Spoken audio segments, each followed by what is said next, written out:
We can do the Archon quest. After some time passed. Wait until 2 days.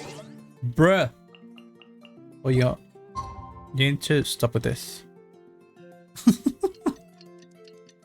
Why do they have to do that? Like, I waited 40 days. Pretty much. Why do I have to wait 2 more in-game days? I don't understand. I don't understand. Things have been looking really rough for NATLAN lately. There are more and more commissions from the Adventurers Guild, and they're all related to the Abyss. I'm excited. Just waiting around won't do us any good. Let's go and see if there's anything we can do to help. Yes. Okay. Oh, very interested in this.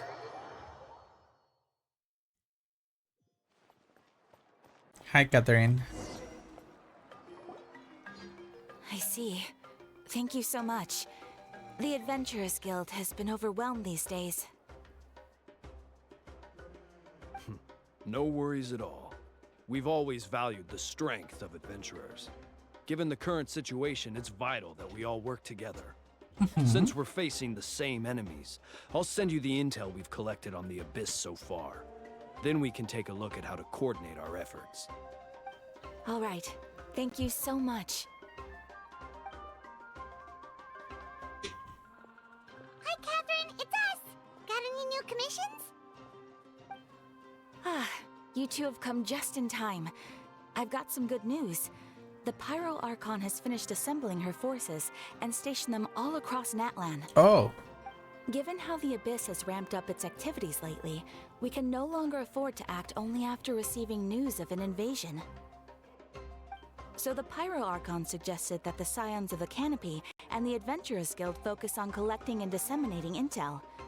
That way, we can stay informed of everything that's happening across the land. Once we receive word of enemy activity, we can notify the nearest camp and the stationed forces can take immediate action. That lead to a faster response time. Yes, precisely. This should also allow us to focus on gathering information rather than running around and trying to tackle everything at once. So please also take a chance to relax, you two. You've been working hard these days, and this will be a good opportunity for some well-deserved rest. So that's the plan. Whew, we can finally stop and take a break. I mean, but the Trail of the Abyss is still far from over. But the less where we take, the less we earn. Nah. Paimon knows that. It's not like Paimon just wanted to lay here and do nothing. I mean... The movements of the Abyss are always unpredictable. There have also been times when it suddenly became more active in the past. The people here generally see it as something like an acute natural disaster. Once the disaster is over, everyone will return to their normal lives. We just all hope that day will be sooner rather than later. Oh, right. Most people have no idea just how bad the situation has gotten in the Night Kingdom. I also hope the day of peace will come soon.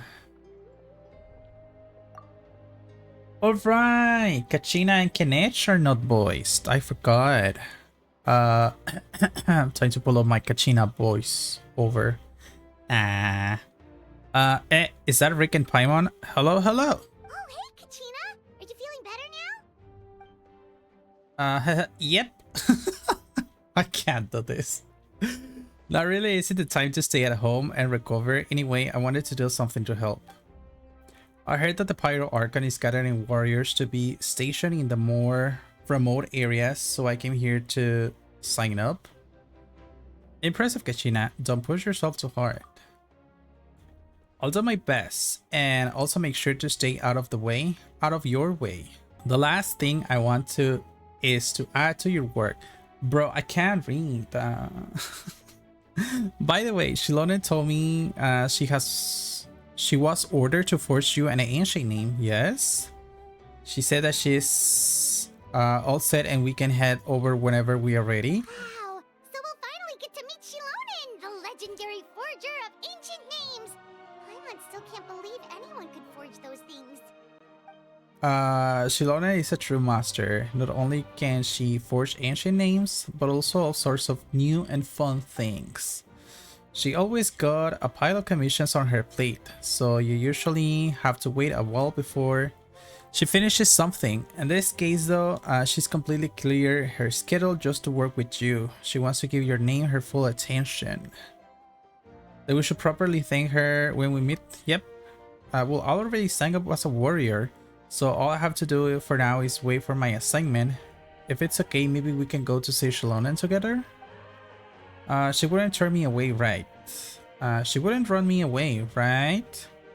I mean, I hope she wouldn't. Hey, have some confidence in yourself, Kachina. After all, you're already a victor of the Night Warden Wars. Everyone's so proud of you. You're the future of your tribe. On second thought, maybe I'll just find a hole in the ground to jump into and hide for a while. No, baby. Beyond the smoke and mirrors. This location is currently involved. Hoyoverse. Wait, maybe this is my fault. Hold on. This is my fault. This is my fault. This is my fault. This is my fault. This is my fault. This is my fault because I didn't enable focus mode. It's fine. There she is.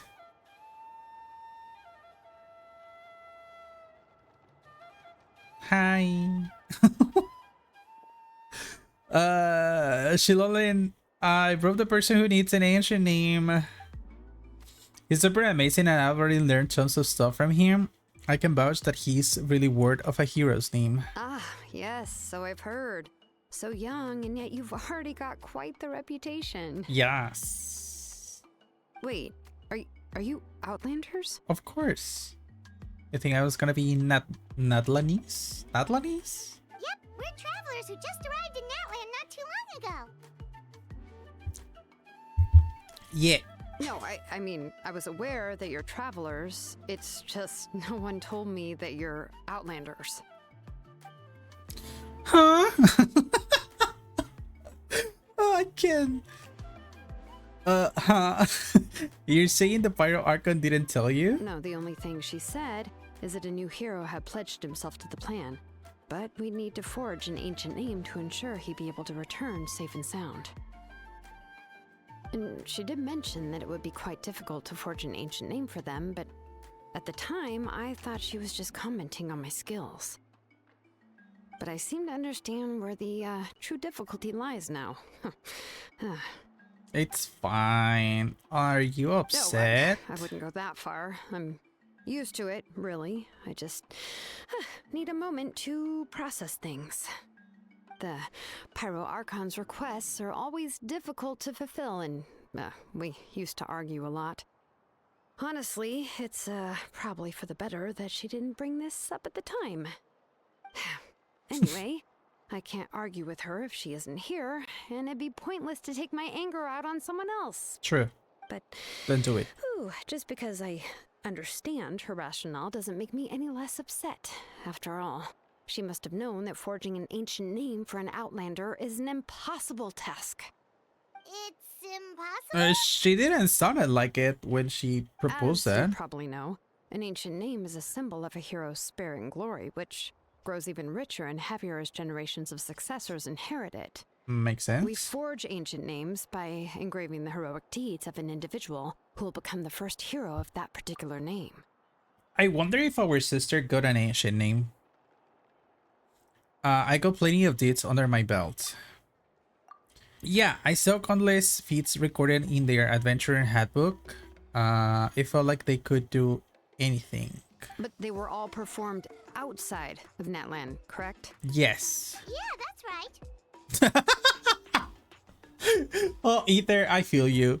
Then those deeds haven't been recorded by the Night Kingdom. To take it one step further, even if you had performed heroic deeds in NATLAN, as an Outlander, your actions still wouldn't have been recorded by our lands. Makes sense. Only memories and experiences that have been acknowledged by the Wyab can be used as a basis for an ancient name. Even the greatest of craftsmen cannot create something out of thin air, you know. That's just how it is.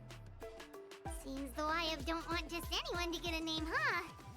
Mawika, of all people, should know better than anyone. Yet she still entrusted the task of forging the ancient name to me. Oh, Paimon gets it. Nobody's happy being asked to do the impossible. Mm-hmm. It's fine.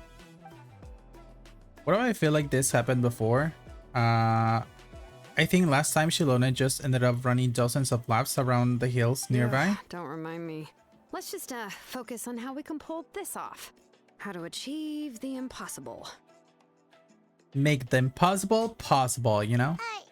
You mean you're already willing to accept the task? I mean, the Archon said it. I don't think she has any right to refuse. Well, what else can I do? What's happened is already done, and it's not like I can outright defy the order of my Archon. If she Yeah. gave me this order, then she believes the ancient name is an indispensable part of her plan, and that I'll be able to find a way to make it happen. In other words, the order is an affirmation of my abilities.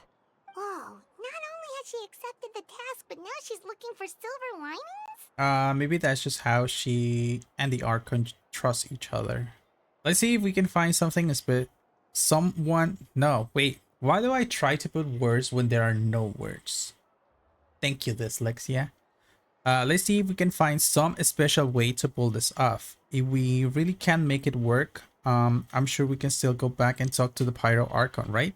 The key is getting the Wyab to somehow acknowledge the traveler's existence and record his heroic deeds. Mm-hmm. We heard the voice of a Wyab when we were in the Night Kingdom before. We even had a whole conversation with her. If we can talk to her again, maybe we can figure something out together. Well, every tribe has their own Wyab. How do we know if the one you met is indeed the best one for us to talk to? Mm-hmm. Makes Plus, sense. considering the unprecedented nature of this situation, I have a feeling that the acknowledgement of one Wyab alone would probably not be enough. Will we need to gain the knowledge of all 6 Wyab? I don't know. That requires a level of knowledge that I do not possess. We need to find a Oh. consultant who's an expert on all things Night Kingdom and Wyab. Sitlali. The first person who comes to mind is Sitlali at the Masters of the Nightwind, the one we call Granny Eatstali. Eatstali. Oh. Oh, we've heard that name before. We used her spirit speaker stone to find Kachina's ancient name. Oh. A person who can make something like that must be pretty impressive. She's gonna be very I'm sure she'll upsetting. be able to help. Still, she's older now and quite eccentric.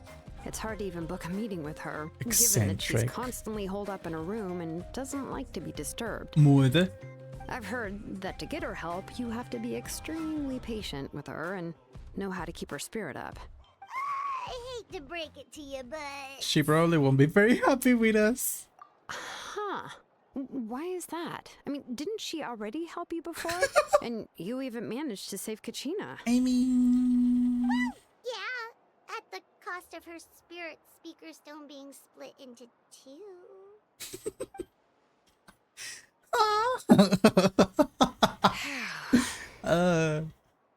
Great going, Moeka. We're already off to a rocky start here. In that case, I guess your only option is to try to emphasize that this is an important order from the Pyro Archon.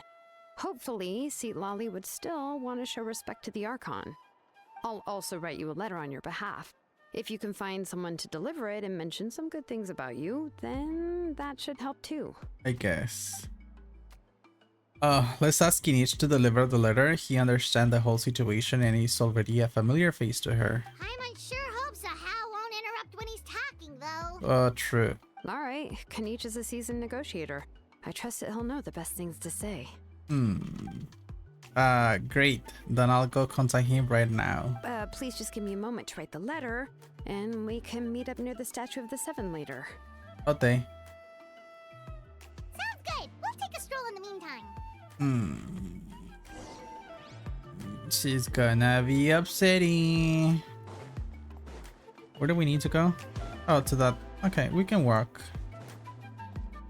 Or run. Or whatever. It's fine. Hi. Kinich made his way over after some time. Oh, he's not voiced as well. No. We meet again. Kachina told me everything. I'll deliver the message to the Master of the Nightwind and convince Lolly to give you a chance. I'll also take this chance to explain what happened to the spirit speaker Stone and offer her an apology in person. Yeah, I'm sorry to put this on you, Kanich. It's just that you're probably the only person who knows how to deal with her. It's alright. We're all working for the sake of the Pyro Archon's plan. After all, everyone here understands how dire the situation has become. Oh, wait, so Kachina and the Traveler also know about the plan? Yep. Because we all saw a hero in the past rematerialize right before our eyes, and then Molani said that a ton of knowledge and memory suddenly flooded her brain. The Pyro Archon explained everything when we came back from the Night Kingdom, including the reason behind the appearance of the hero, as well as the current state of the Night Kingdom. Right. She mentioned there are 6 heroes and that Shilonen is one of 4 that have already been acknowledged. Oh, well, then I suppose there's no need to keep any secrets between us. Having companions walk by your side is perhaps the best solace when facing such a bleak reality. I have another piece of intel to share. We pretty much identified the person who rescued the captain in the Stadium of the Sacred Flame. Is it confirmed that it's gonna be Auroron? His name is Auroron, and he also hails from the Master of the Night Wind. However, he spent most of his life living out in the wilderness by himself, away from the rest of the tribe. That's why his disappearance went unnoticed. By the time Citlali finally realized that he was gone, no one had heard from him for quite a while. Citlali knows him too? Everybody knows each other, I guess. That's right, Auroron was an orphan raised by the chief of the Masters of the Night Wind and many others keen-hearted people in his tribe. Still, he's had something of an odd reputation his whole life. Odd. Huh? Given how the Masters of the Night Wind love to babble about dreams and revelations, they're already a pretty strange bunch to most. I've never met Auroron, but if they consider him the odd one, he's got to be pretty far out there. That's right. So in that sense, Auroron and Citlali actually have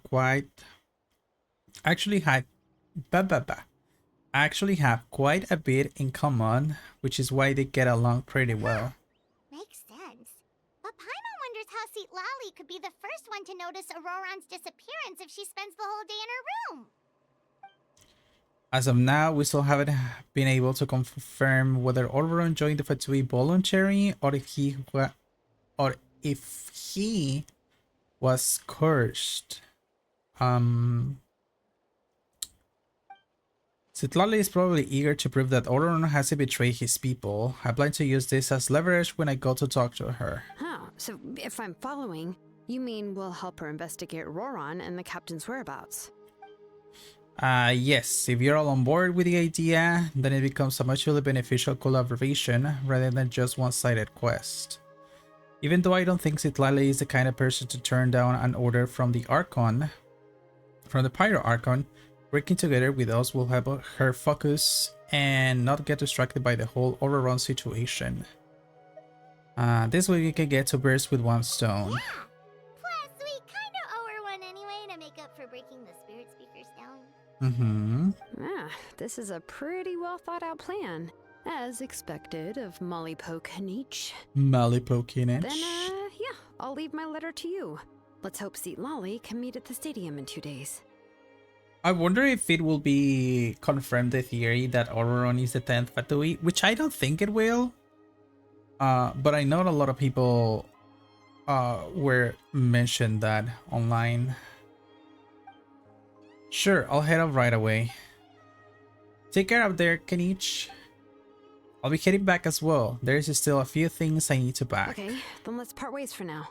I'll see you in a couple of days. Okay, bye. Please don't tell me I have to wait. I don't like that. Hey, Shilonen, how's everything going? Oh, hi, Traveler and Paimon. Hi. I have bad news. Citlali did not reply to our request. Although, I suppose I'm not too surprised. Yeah, I guess. You mean she didn't even bother to give Kanich a response? Guess she really does have quite the ego then.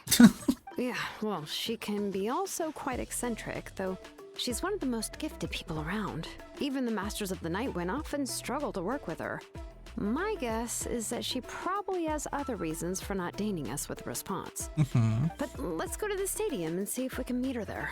If we do get a chance to talk to her in person, we can still try to work something out. That's true. Let's go! Okay. Okay. Oh, okay. I didn't have to go outside. You arrive at the stadium of the Sacred Flame as expected, Citlali. Paimon doesn't see anybody. Seems she's just not gonna show up, huh? Maybe she will scare you.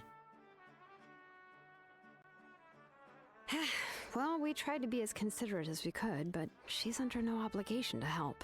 I guess. That might be true, but this is still a request from the Pyro Archon, right? Shouldn't a subject always answer the call of their Archon? A subject? Well, if you ask me, I'd say we're all more like friends with the Archon. Yeah, makes sense. Yes, Mawika is our leader, but that doesn't mean there's any kind of tall barrier between us and her. And that's why the Pyro Archon is the best Archon, in my opinion. The only thing is that she often has very high expectations of us. Yeah, I can tell. Huh. So even though she's super powerful, it sounds like she's actually pretty down to earth and easy to get along with. I mean, she was human, Unlike so I that guess old she hag understands. Granny Easterly, right? Does she think she can ignore us just because she's famous? I knew it. Paimon, how much are you gonna mess this up? You all talk about her like she's some kind of huge deal, but she didn't even bother to reply to our letter. Seriously, if she didn't want to come, she could at least let us know. If that's what aging does to you, Paimon never wants to get old. Oh, Paimon, you never learn. Oh, really? So, that's how you see me? Who's there? Who's talking next to Paimon? Oh, don't mind me. I'm just a disgruntled old hag, right? Come on, relax. I'm sure my bark's worse than my bite. I can hear March 7, which is fine. Don't get me wrong, but I can still hear March 7. Huh? See, Lolly. Huh? Traveler's face and Paimon. Wait, you're Seat Lolly? You're Granny Eatstly? Yes, Granny Eatsley. But emphasis on Eatsley, not Granny. I really hope she's not 4-star. She doesn't give 4-star energy. I really hope she's not 4-star. You must know this trope from light novels, surely. They use it all the time. The young man who's actually the oldest person in the room. The girl next door who turns out to be a seasoned veteran. The wise sage who looks like a little kid. Oh, wipe that look off your face! You've seriously never seen an older lady that doesn't look her age? Okay, well, don't go thinking it's a trick either. See? I'm barely wearing any makeup. Did I forget to mention? She's called Granny, but she's actually pretty young. Okay. And you were complaining about the Pyro Archon leaving things out. It was an honest mistake. I guess we've just gotten used to it. I'm sorry. So, how old are you actually? That's something you don't ask, Paimon. Although, are they gonna answer? Is this gonna be the first character that we know the real age? Probably not. They won't do it. What? How dare you? Don't you know it's rude to ask a lady her age? Knew it. Paimon really didn't mean to offend you. It's just that your case seems really unique. Your case. Oh, Paimon just wanted to apologize, but now she's putting more and more of her foot in her mouth. Really, Paimon just got a little mad since we thought, well, you were gonna leave us out to dry. It was my idea to invite you here, Seat Lolly. So if you're upset, you can just take it out on me. All right. I was only joking. I didn't mean to chastise anyone. There's really no need to take all this so seriously. If anything, I'm gonna feel awkward if we keep this going. I received Kenichi's letter and was planning to attend this meeting. Since I had already decided to come, I figured there was no need to draft a reply that simply said, understood. Besides, just showing up is the most important part. No? But, Yeah. of course, Of course. it's also natural for people to get held up by one thing or another as they're trying to leave the house. It certainly was a bit awkward to see that everyone else had arrived before me. Aw. At first, I was thinking of quietly sneaking over, but since you were already here waiting for me, I started to think about how I should phrase my apology. What the Only to heck? hear you all talking smack about me. Anyway, that's the whole story. Honestly, it's not like I owed you an explanation anyway. No. She's very awkward. What's with that expression? Was she feeling embarrassed just now? Are we communicating with our minds or what? Is she wanting for us to carry on with the conversation? Everything she's saying sounds like a joke, but I'm not sure if I should laugh. Would it be rude to laugh? Or even more rude to not laugh? I agree. When the Masters of the Nightlands say they struggle dealing with her, I wonder if the feeling is mutual. She seems to be pretty awkward herself. Everything she does and says seems a little forced. Oh no! The fucking silence, bro. She's probably like, why are you not answering me? Anyway, Shilonen, I heard that you require my help in crafting an ancient name. Correct. The situation isn't like anything we've handled before. Let me explain. Why do my eyes go all of weird? I don't know. I don't understand. It's very memeable. Shilonen explains about her Archon requests. I see. So Mawika has asked you to forge an ancient name for an Outlander. Well, that would be a first. And you've also heard all about Auroron. I must say, he's always been a good kid. I can't see him joining the Fatui of his own volition. He must have been coerced somehow. We'll know once we find him. Yeah, that's what we came here to ask you. We'll help bring Auroron back if you help us solve the problems of forging the ancient name. What do you think? I suppose I'll just call you Traveler for now. Traveler, come here. Let me take a good look at you. Hey yo.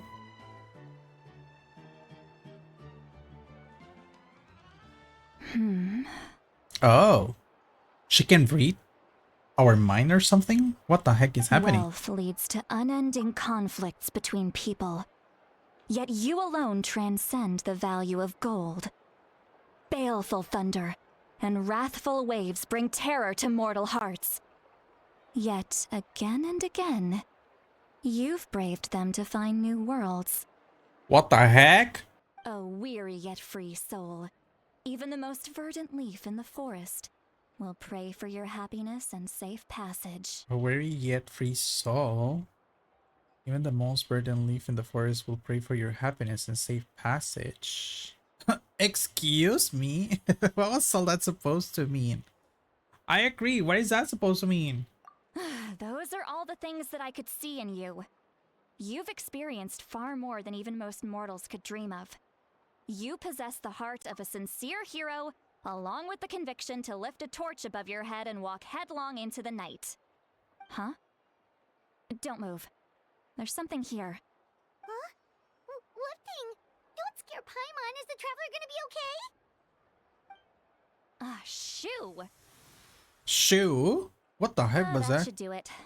You've just returned from the Night Kingdom, so some fragments of souls were still stuck to your body. No need to worry. I've just cleared out the last of them. Huh? Isn't that kinda like having part of a ghost come back with you? I mean... It's nothing as serious as that. If left unattended, the most it could do is stir up some chaos in your mind. Oh, And generally worsen your mood. just some chaos. In It's that fine. case, better to get rid of them. I agree. Thank you. It was nothing. Shilonen, let's follow your proposal. Once you've brought Auroron back, I'll take you to see the Lord of the Night. That was very sus. And they just acted like, oh yeah, just some ghosts. Okay, bye. Like, what the heck? The Lord of the Night? But don't we need to talk to the Wyab of the tribes? Something this important is beyond their jurisdiction. Only the Lord of the Night can decide whether we can grant an ancient name to one who does not hail from our lands. Yeah, she has great posture. The Lord of the Night is an ancient entity that rules over the entire Night Kingdom, constantly borrowing the power of the sacred flame to combat corrosion from the abyss. Oh, so you're basically saying it's even more powerful than the Wyab of the tribes. Well, that sort of makes sense, being the lord of the entire Night Kingdom and all. Not exactly. It's not so much that one's more powerful than the other. But never mind. That's not important. It would take too much time to explain. Just listen carefully to what I'm about to tell you. The Lord of the Night is currently in a deep slumber, and we can only communicate with its consciousness while in a trance. In other words, in a dream. Of course. Everything is on a dream. But I will need to prepare a few more things if we are to hold a ceremony to achieve the state of the trance. I'll make a list. Can any of you get everything for me? I can go. It'll probably be a long list, so better leave it to someone who knows all the local vendors. True. Sounds good. Then we'll go with St. Lolly to track down Auroron. Phew, the Fatui are nothing to scoff at, so please, be careful during your investigation. If you need any help, just come find me. Yep, we'll be It's sure to play it safe. fine. Why is Traveler looking so sad? All And right. concerned. Now it's time for us to catch that brat and bring him back. I'm sorry I made you wait earlier. It was actually because I decided to swing by Auroron's place to look for clues. He has always lived alone, and I found a broken jar in his house. There was also something off about his phlogiston aphids, which I assume is because their keeper has been gone for quite some time. And interestingly enough, I saw some slash marks in the house that did not match any of our local weapons. My guess is they were left by Snezhnayan arms. Oh. Oh, sounds like the Fatui broke into his house and took him hostage. But why would they kidnap a kid who just spends his days living in the country and raising aphids? He's only in his 20s. What would they want with him? Weird. That's not to say that I believe he's totally innocent, of course. Since he's the only one who was kidnapped out of everyone in NATLAN, he must have done something to attract their attention. Makes sense. In any case, we'll get to the bottom of this once we manage to get him back here. I'm truly sorry to put you two through all this trouble with me. But please help me get him back. We will. All right, then let's start by heading to where Auroron was seen last. Oh, I wonder if we're gonna see also the captain.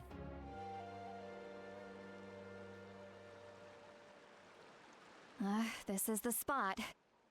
An eyewitness claimed to have seen Auroron speaking to some Fatui soldiers here. I don't know how much you're willing to believe me, but Auroron really is a good kid. I see no reason why he'd suddenly get involved with the Fatui. I'm convinced that what the witnesses saw was actually the Fatui coercing him, or perhaps trying to extract information. However, I doubt anyone would believe me, given there are no signs of a fight. Didn't Kanich say that she's a big name in NATLAN? Feels kinda weird to see her so frustrated and helpless like this. Could you tell us a little bit more about him? Auroron? Well, he was left at the side of the road as an infant, and the people of the tribe took him in. You could say that everyone had a hand in raising him. He learned a lot from us, and once he reached adulthood, he built himself a house out in the countryside. He spends most of his days growing vegetables and raising aphids, living off of what he harvests from the garden. He's always been such a good kid. He would even get his friends to deliver whole bags of fresh produce to my place.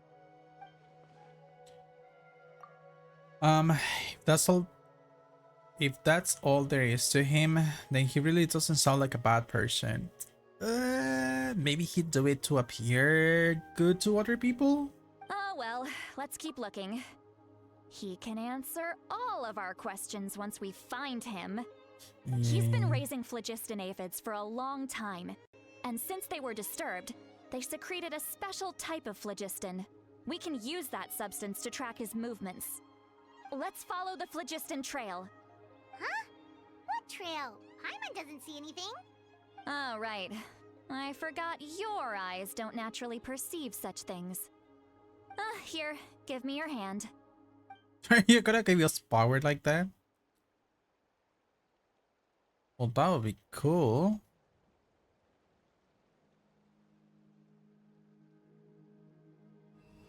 Oh, she's doing that. Paimon is also receiving the power. Interesting. Huh?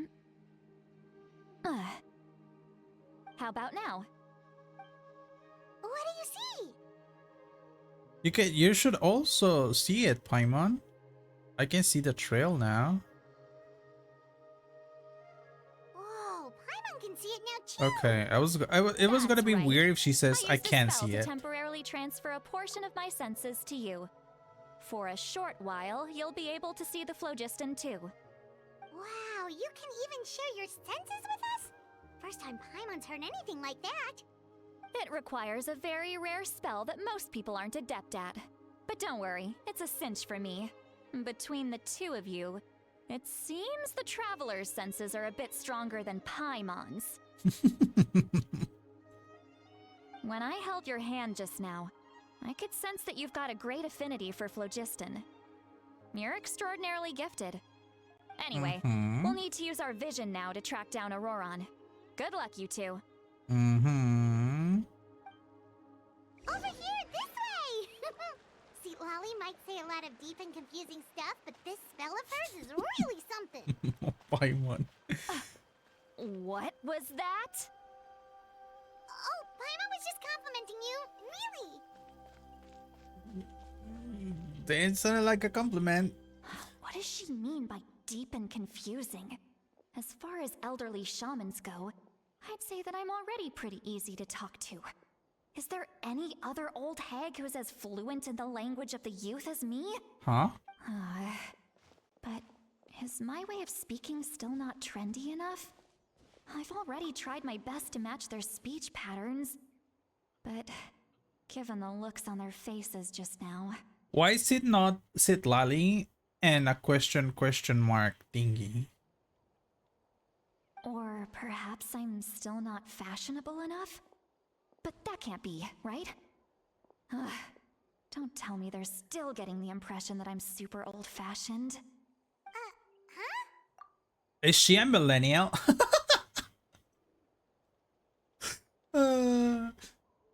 She's trying to fit the new trends.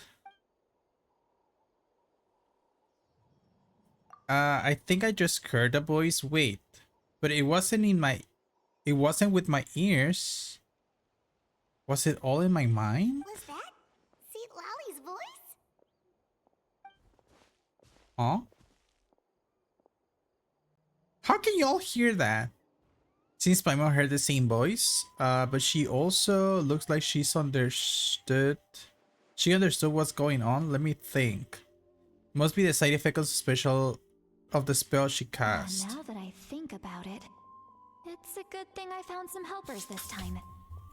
Some things are best done with the help of friends.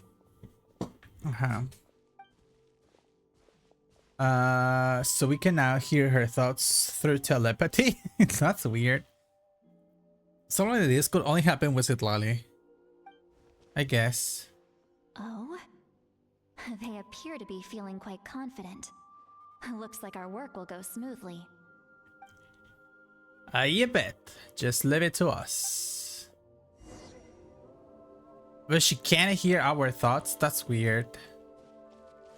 Hey, looks like there's a new camp over there. Let's... That. Yep. Judging by Paimon's experience as a guide, it definitely looks like people set up camp here. Wait. The phlogiston here is a bit odd. What you mean? Let me see. Paimon sees a small shape here.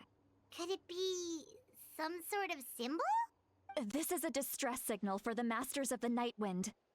Only someone from our tribe would recognize it. So Auroron was indeed being threatened.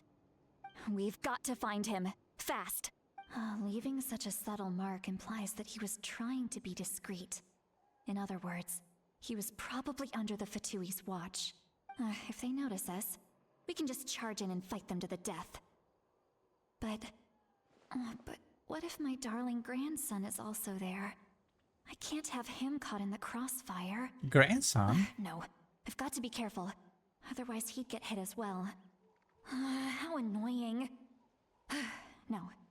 No, I've got to stay calm and keep my composure.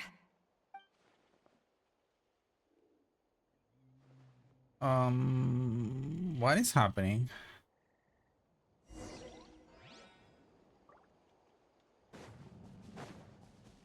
I am so confused. Huh?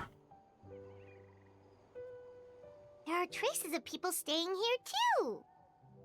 Wait a second. The phlogiston around here is jumbled up. I can also smell a mix of elements in the air.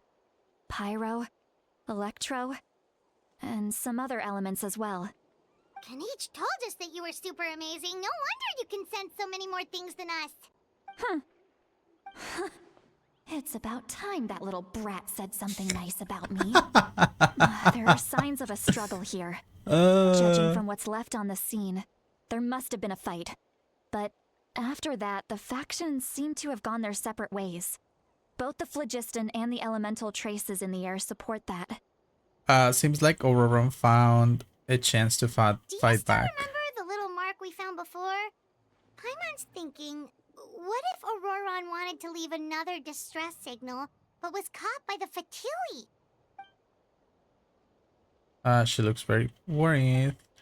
Indeed, judging by the distress signal from before, Auroron was being held by the Fatui, so given the difference in numbers, he probably wouldn't have been able to overpower them. Given there are 2 signals leading from here, we should split up as well. Oh no, I don't want to split up. I'll take this direction, and leave the other one to you. Let's meet up again later. Okay, I guess. Auroron, what the heck were you doing? It's one thing to trouble me, but now I had to bring other people into this as well. You little brat. And off she goes. Traveler, did you hear all of that as well? Yep. Once Seat Lolly left, that voice went away as well. Paimon even tried calling her name inside Paimon's head, but there was no response. So the telepathy doesn't go both ways? So you were thinking the same thing. Paimon also thought that if we could hear what she was thinking, then she could probably also hear what we were thinking in our heads. I don't think Citlali noticed anything. She did say that she was quite adept at this spell, and it doesn't sound like she's had any trouble with it in the past. Huh, maybe we're a special case and can hear her thoughts as a side effect. Weird. If you think about it, she's really got a lively inner world. It paints quite a different picture from Paimon's first impression of her. Yeah, you were really rude to her. Where do we need to go? Are we gonna see the captain? I wanna see the captain. There are traces of phlogiston here, Did but you find something? I found some traces of phlogiston, but the trail completely ends here. Huh. So we can't tell where Auroron might have gone from here. That's weird. The phlogiston trail suddenly stops. We can't make anything of these footprints either. But he can't have just evaporated into thin air, right? We know he wasn't alone. He had all those Fatui with him. Paimon's right. This is all extremely strange. Also, You can hear the sounds of the wind from beneath the earth. who's speaking? Hello?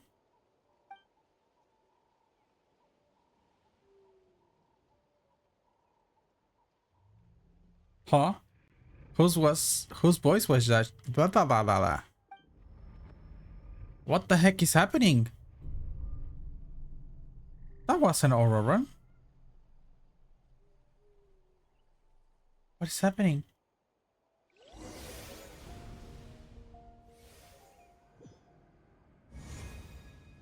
Water works, I agree. Oh, we are back here.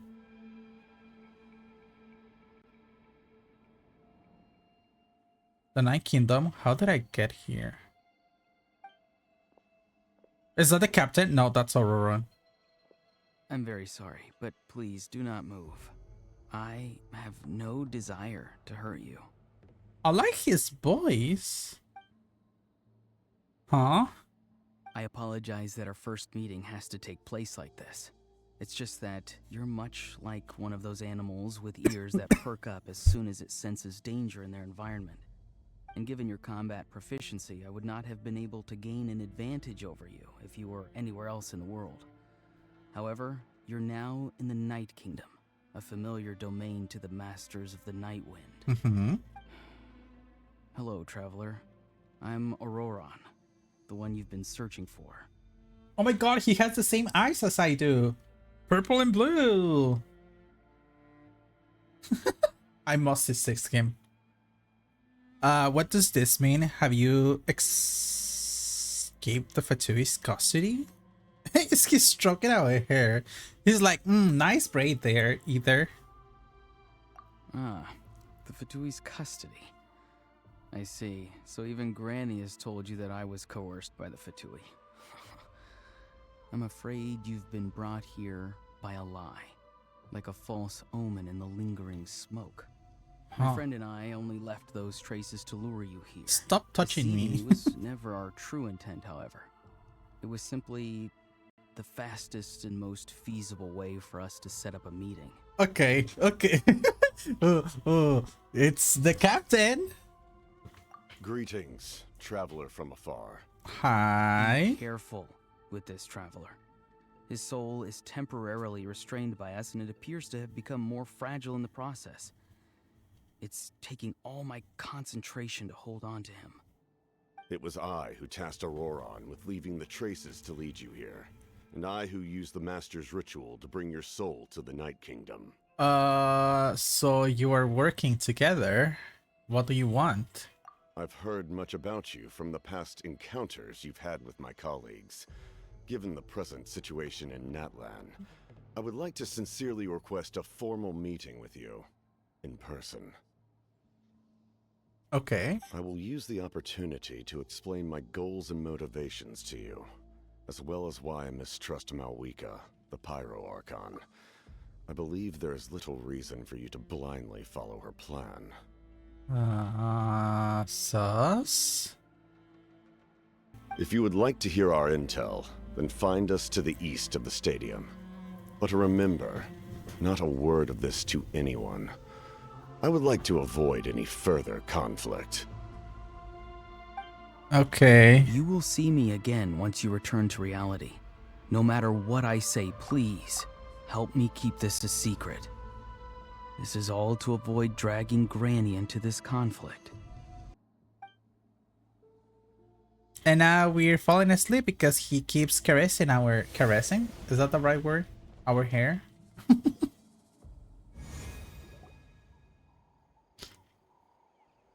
Pyro is like, are you okay? What happened just now? You suddenly collapsed and stopped responding. I'm fine. Was my soul forcibly removed from my body just now? That would explain why I couldn't hear Paimon at all. Maybe your consciousness? Not necessarily your soul? Hey, why are you sitting on the ground? Are you okay? Yeah, I just got tired, you know? Lolly! He froze for a moment and then just collapsed to the ground. Could it have been those leftover remnants from the Night Kingdom? Do you have any itches or pain anywhere? I'm fine, just a little lightheaded. Don't worry. We can take a short break. Sorry, I know I asked for your help. But had I known you were feeling unwell, I wouldn't have taken you on this trip with me. It's fine. If they were being truthful, then they must have reasonable motivations for what they did. But should I trust them? I could just share everything with Paimon and Citlali right now, but that means giving up on the lead. I still haven't had much dealings with either of the Fatui or the Masters of the Night Wind. I suppose I'll stay quiet for now and see if I can find out anything else. If you're feeling sick, you should just say so. See, Lolly should be able to, exercise any ghosts or weird stuff that you picked up in the Night Kingdom. It's fine. A seasoned traveler must know the importance of not pushing yourself beyond your limit. If you need anything from me, just say the word. Thanks everyone. I'm feeling fine now. In any case, let's take a bit more time to rest now. Even though the situation remains quite urgent, you take a longer break. Aurora's words will echo in your mind. Meanwhile, Atlantic consider keeps your eyes even and performs another checkup. Need to be more careful next time. Yeah. Feeling better yet, Traveler? Yeah, I just didn't drink water. It's All right, fine. let's get ready. I followed my phlogiston trail earlier to a stronghold guarded by soldiers. I have a feeling that Auroron is probably being held inside. Oh, so it's close by. Then let's head over right away. I'm so sorry. I didn't realize I was holding you up. Well, I recruited you to be my helper, which means we're in this together. Like the wind and the clouds. We either move as one or not at all. But if you want to make it up to me, then just be sure to fight extra hard when the time comes. Okay. Where do we need to go? Okay, it's far, but not that far.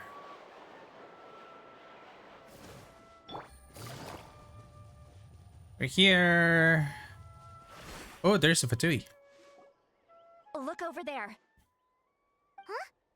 Paimon thinks she sees someone in the middle of the camp. Oh, there's Auroran. That's Auroron. So he really was taken by the Fatui. So that's Auroran. He does look the same as when I spoke to him in the Ninth Kingdom earlier. All right, we'll take the lead.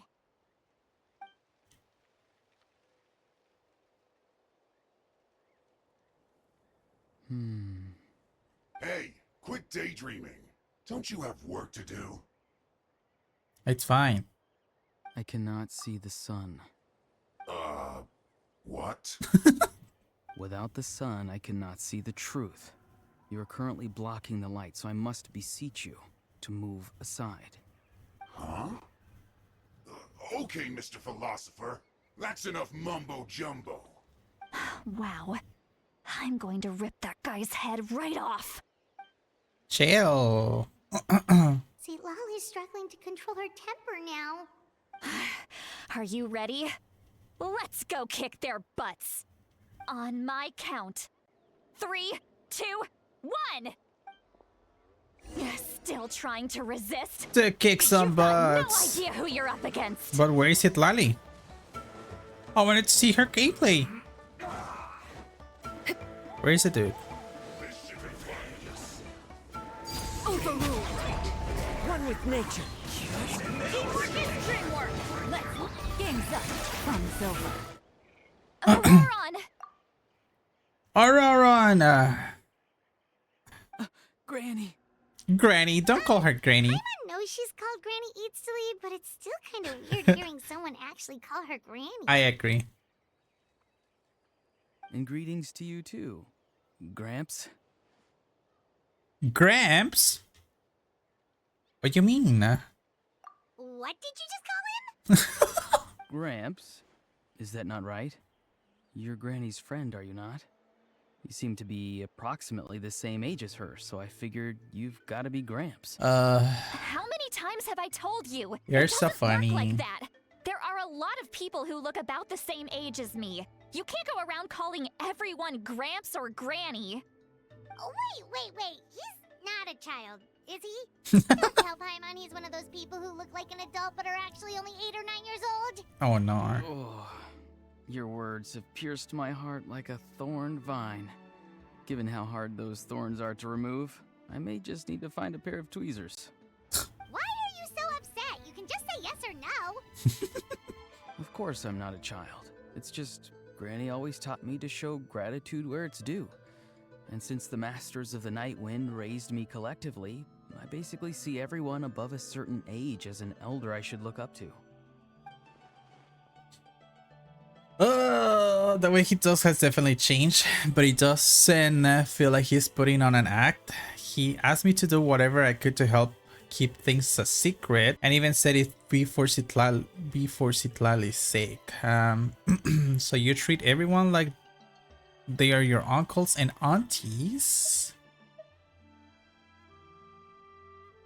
I prefer to be an uncle than a gramps, not gonna lie. Exactly. But if you keep that up, then everyone's going to be your senior. And do you think saying all of this is gonna save you from a scolding, Auroron? Haven't I told you 100 times since you were a kid? Heed the 3 warnings. Be wary of beasts prowling around, scammers looking for their next victim, and strange people who appear out of nowhere. Why is he so acting you like a do child, remember, though? And you just chose to ignore them. I always knew that living on your own was going to get you into trouble sooner or later. But getting kidnapped? That really takes the cake. You won't always be able to rely on other people coming to your rescue, you know. You're just lucky we got here when we did. Or we might be launching another search and rescue operation to find out where they put your severed head. I'm sorry, Granny. I'll be more careful next time. Okay, he does sound like an emo. Oh, good one. You think there'll be a next time after this? Not a chance. So the outfit match. What the heck? I don't like this personality on him. They didn't hurt you, did they? No, they just asked me a lot of questions about NATLAN's terrain and made me draw a map of the ley line distribution. Okay, now answer me honestly. Were you the one who helped the captain escape after his battle with the Pyro Archon? Please say yes. Oh, okay. So He's why honest. did you do it? Because they said they would need my help from there on out. They also said that if I refused, they'd just come to you, Granny, and they'd already figured out a way to make you do their bidding. Hey, I'm no ordinary Granny. Would they really dare to come after me? And you! Did the gods give you a brain just for you to not use it? Wow. Did you really believe everything they said at face value? And not stop to think? Thankfully, the Pyro Archon only asked that we find the mysterious individual from the Masters of the Night Wind, and didn't slap your name on a wanted poster. Don't think for a second that she doesn't know what's happening. Even if the truth that you see will soon manifest into reality, there is still no need to preemptively panic. Have you forgotten the words that I've taught you? I'm sorry. Forget it. We can submit the details of this camp and the defeated Fatui as evidence of your innocence. Let's clean this place up and get back to the city. Auroron, you better remember this lesson well and seriously reflect on your actions. Also, once we return to the city, come to the speaker's chamber with me. I'll need you to explain everything. Sounds good. Should I bring some of my homegrown vegetables as well? Your vegetables? Yes. Of course he grow does. a lot of fresh produce in my garden. I hope the Pyro Archon won't be too picky about the selection. Now's not the time to be thinking about that. If you do come face to face with the Pyro Archon, the first thing you should do is... Recite the 3 warnings. Huh? No! You should emphasize that you were not in cahoots with the Fatui! How exactly did the masters raise this guy? Oh, right. I agree. You return to the city and Citlali brings you to the speaker's chamber where you recount everything. Oh. That has happened to Aurora. I don't need to read quickly. I see.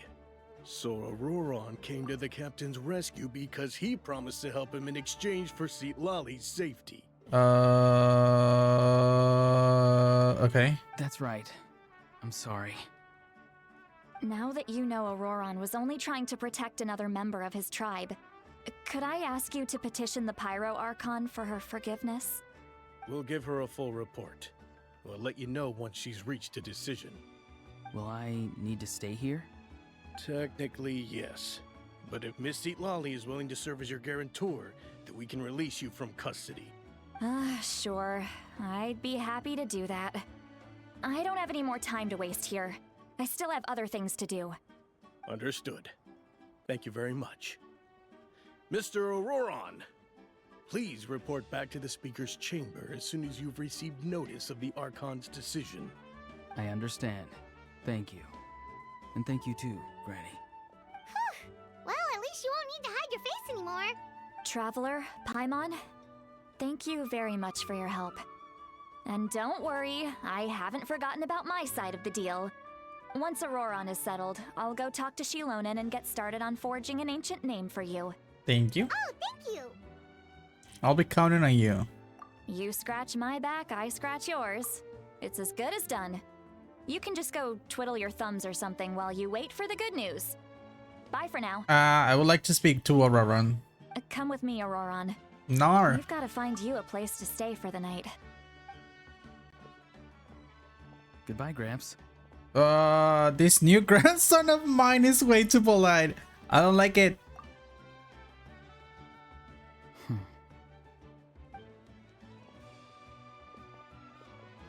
The look on his face, he probably trying to remind me about my promise. He doesn't strike me as a liar. Had I not seen everything from myself, I have never guessed that he could have done so much work behind Citlali's back. What does he really want? We're finally done. Alright, it's time to find some grub. Ooh, Paimon, there's something I need to tell you. Huh? What is it, Traveler? You pull Paimon aside and tell her everything that you saw when whatever. Keep your voice down. Sorry. Paimon just didn't see that coming. So you really saw him in the Night Kingdom? And he didn't attack you? Yes. Oh, that Auroron. What is he up to? He sounded earnest enough just now. Paimon would have never guessed anything was happening. All that stuff about protecting Citlali and being forced to help the Fatui when he's actually been a willing accomplice all along. Yeah, I also need more information. Yeah, you're right. Still, Paimon appreciates you telling her about this. Paimon will support your choice no matter what, so if you want to go, we can go together. We still have another whole day before the meeting, so we'll just meet with them when the time comes. Yes. Oh yeah, we need to talk to the captain, right? Wait until 8 p.m. the next day. Oh god.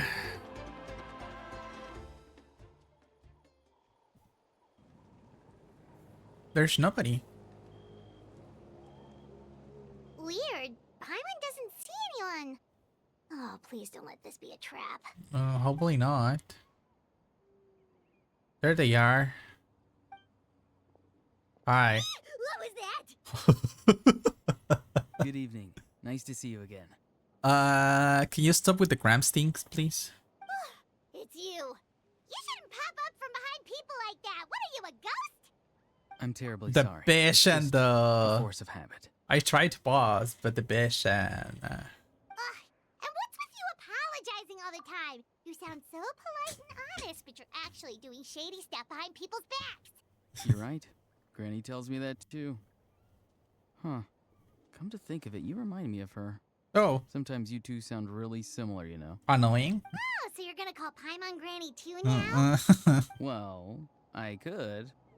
So what's the purpose of this meeting? And Captain? Hello? Hello? It's all clear. Over to you. Over Excellent. to you. The fact that you showed up proves that I was right about your character. I can't with the boys. I'm only interested in the intel. I don't really care how the Fatui thinks of me. I think you care, but I also don't think you're only interested in the intel. Yet, there's been a lot of talk about you. Child told me that you're passionate about the unknown and willing to take risks. Rather than facing you as an enemy, I would much prefer to bring you to my side. Ooh? If we allow the current state of things to continue, we will inevitably clash. And that's a scenario that I'd very much like to avoid. Because you're gonna lose, that's why. Why? I've long heard of your exploits across the nations. Though you have crossed swords with my colleagues many times, I know that you are by no means an unreasonable person. And once you've learned the truth that the Pyro Archon Malwika would never willingly share with you, you may just find it in your heart to consider my proposal. Let's see. I assume you've already been informed of the Pyro Archon's plan. In order to defeat the Abyss and save NATLAN, she still needs 2 more heroes to appear. Wait, how did you know that? Never mind. Guess that's not important now. He's probably the other one. I've long kept a close eye on her plan. To be frank, it's an exceedingly risky plan. Will the heroes really appear? And even if they come to her, will their power be enough to drive the Abyss back? I guess your concern is If any part of the valid. plan goes awry, all of NATLAN, even all of Teyvat, will pay for her mistakes.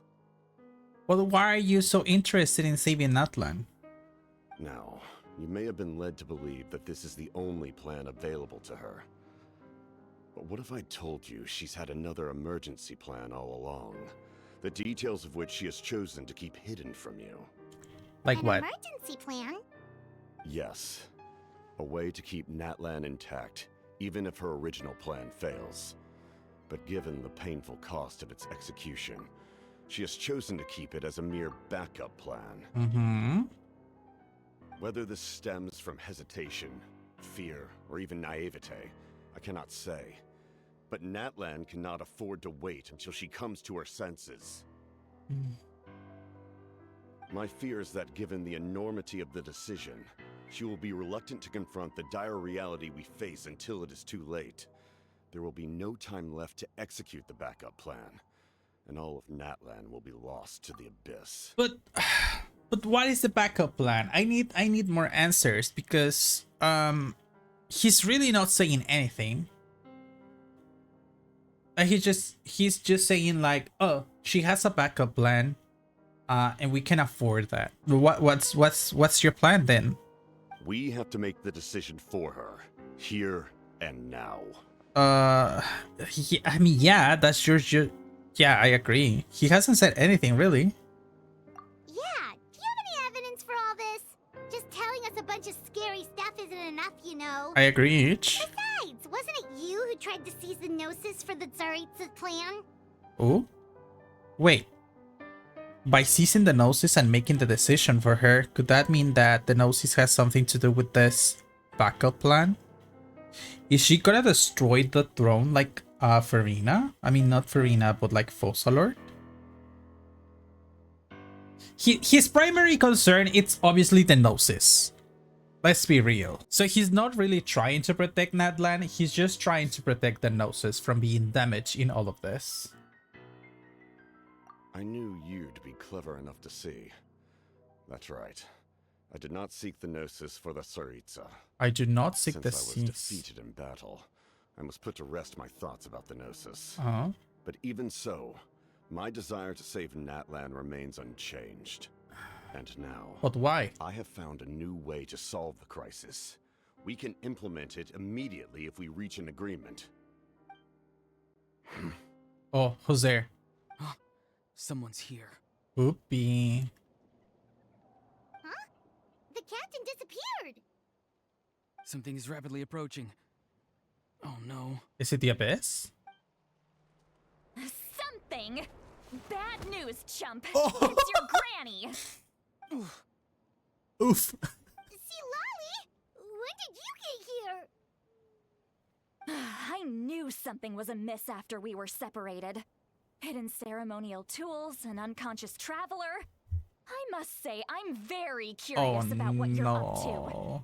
How dare you go behind our backs like this, Auroron? Colluding with the Fatui? Really? The captain was about to explain Here we things. go again.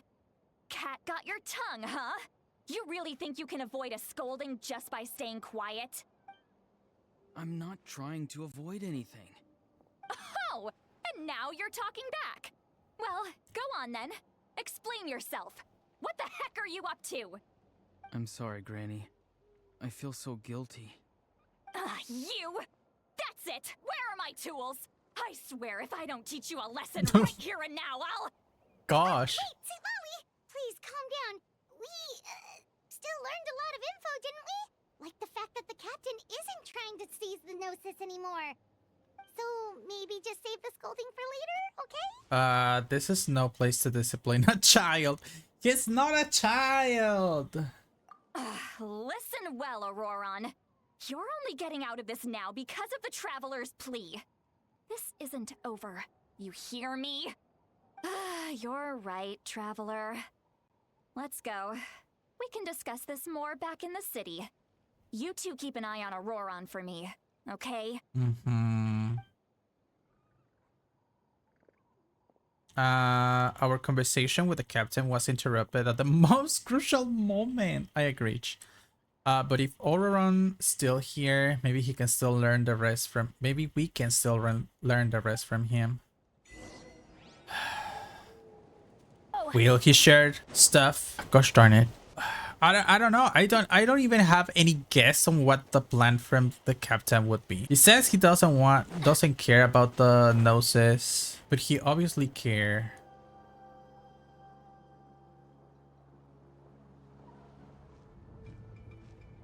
In all my years, I've never had a child cause me so much grief. Do you seriously not see what's at stake here? You've got a head on your shoulders, Auroron. Use it!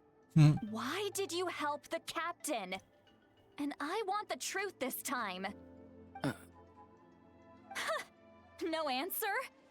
Think you're being smart? Then let me ask a different question. What does the captain want? What is his purpose in NATLAN? Really? You're just going to stonewall me? Oh, what the fuck? Looks like Aurora has no intention on answering her. Why is he being such a wimp? Just use your brain for a second. What do you possibly stand to gain by helping the captain? Only endless trouble awaits you and everyone in the tribe. You've always been a good kid. Why would you throw that all away now? If you're worried about something, just talk to me. Granny would much rather we had a conversation instead of constantly clashing like this. I agree. Oh. Why is he staring at us all of a sudden? I'm about to skip I'm sorry skip that you have him. to hear all this. I don't care if his kid is good. I'm about to skip him. Well, it's definitely a little awkward. Indeed. It's like going to visit a friend at his house, only to suddenly hear your friend berating a naughty Saurian. Well, that's an oddly specific analogy. Wait, did one of your friends really do that? Yes. And every time my friends scolded his Saurians, they would look at me the same way you're looking at me now. Helpless and embarrassed. Wait, but you're the one getting your head chewed off. Stop making this about us! Indeed, you've got a point. Then please just hang in there for a little while longer. Granny should be done with her scolding session soon. Oh? You dare gossip between yourselves instead of listening to me? Oh god. You... Sorry, Sorry, Granny. Sorry, Granny. Oh my gosh, she's You know insane. what? Fine. I'm perfectly aware that everything I say goes in one ear and out the other. You're all grown up now, so why would you listen to an old hag like me? You say all the right things, but then you go and completely ignore me. Well, if that's how you're going to treat me, you can stop sending Aoife over to my place to deliver your stupid vegetables! I don't need anything from you! Who's Aoife? A delivery person? I don't think that's important. Irrelevant. The point is, he hangs out with this kid, so he must be no good. You kids get to a certain age and suddenly act like you know it all. There's nothing I can say to get through to you. Auroron, if you're still thinking about that so-called duty, then please, just forget about it. The ley lines did not fall to this state because of you. And we've long closed the book on that incident. Seems they've started talking about some kind of tribal history. I'm starting to get lost. That's not it, Granny. There's something else about that voice. I know you tend to get down on yourself when you're upset, but I can tell I really hurt you this time. All I can say is I'm sorry. His voice. Auroron! Where have you gone? Oh god. It sounds like he's somewhere super far away, but isn't he right here in front of us? So he can split his I'm really soul? sorry. It's up to all of us to do everything we can to save NATLAN. So I've got to go. He really... Get Wow. back here this instant! Auroron! What is this? Powder from plant spores? Is that the trick he used? What just happened? How was he able to suddenly get so far away like that? It's a trick of his. If you grind spores into a powder and spray it in the air, it can be manipulated to create an illusion. He pulled it off flawlessly. He must have put a lot of time into perfecting it. Don't tell me that's how he's been hunting in the fields these days. Oh, couldn't he have picked up something more useful? Little brat. That's it. The next time we meet, I'm definitely going to break his legs. Jesus. Whoa, that's a little extreme. But still, why does he feel like he needs to run from us? If his goal is also to protect NATLAN, then can't we work together? He still doesn't want to tell us anything about his goals. I'm sorry for interrupting your conversation with them earlier. But even if you'd been able to hear them out, there's no guarantee you would have gained anything substantial. Auroron probably did everything he could to get away because he knew I'd get the truth out of him sooner or later. Ah, that brat. I swear. The captain probably has some sort of substantial plan. Otherwise, Auroron would have no reason to keep following him. Meeting again is out of the cards for now, so it might be faster to just approach the Pyro Archon and confirm that the captain said, and what the captain said. And also, I can tell that Auroron's stubbornness has hurt Citlali deeply. I need to find a way to comfort her. I was told that about Auroron's duty earlier. We've got quite a long walk back to the city. Let's take our time. It'll give me a moment to figure out how to explain all this. Fine.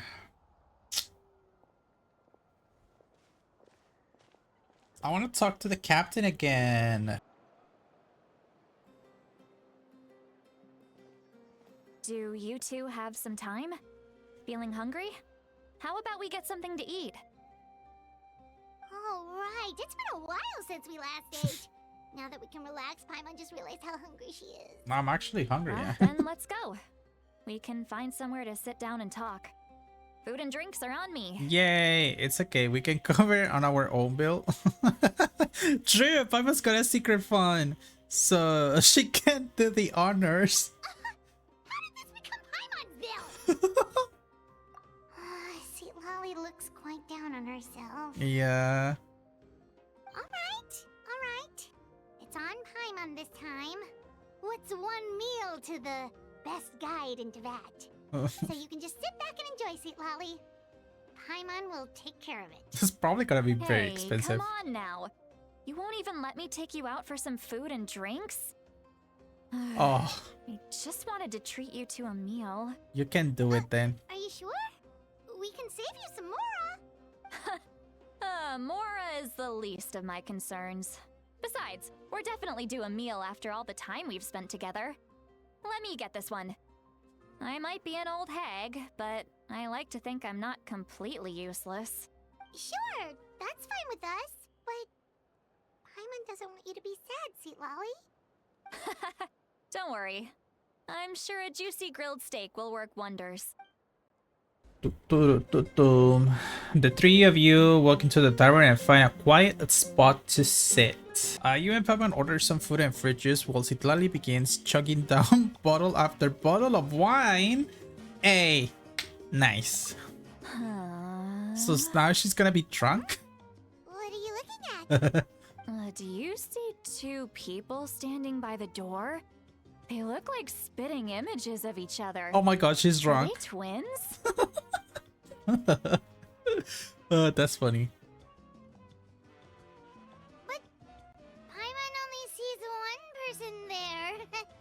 Huh?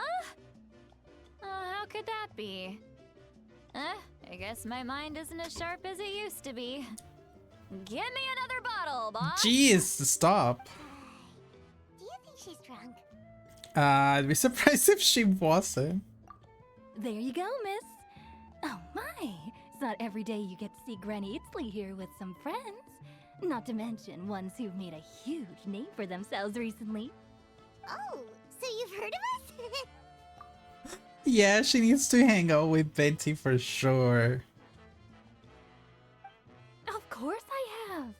Aren't you the ones who saved Kachina and brought her back? Yep. No wonder you hit it off with Granny Sitlali. She wouldn't spend time with just anybody, you know. I don't even remember the last time I saw her with a new friend. Aw. Wait, so you call her Granny too? Well, given our ages, it'd probably be more accurate for me to call her my great-great-granny. She's one of the most famous people at the Masters of the Nightwind.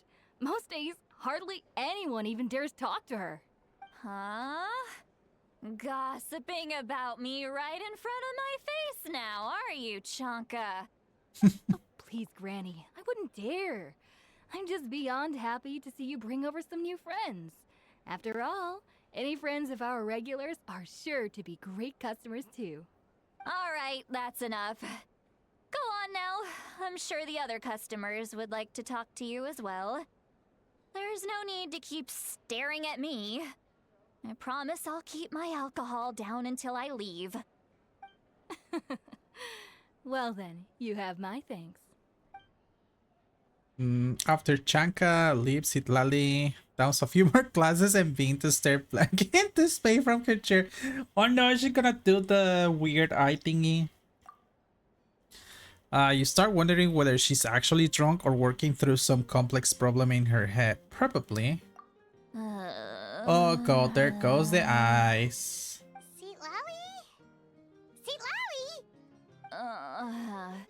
Who's that? You got some gall calling me by my first name. Let me guess. You want to test your skills against Granny Eatsley, don't ya?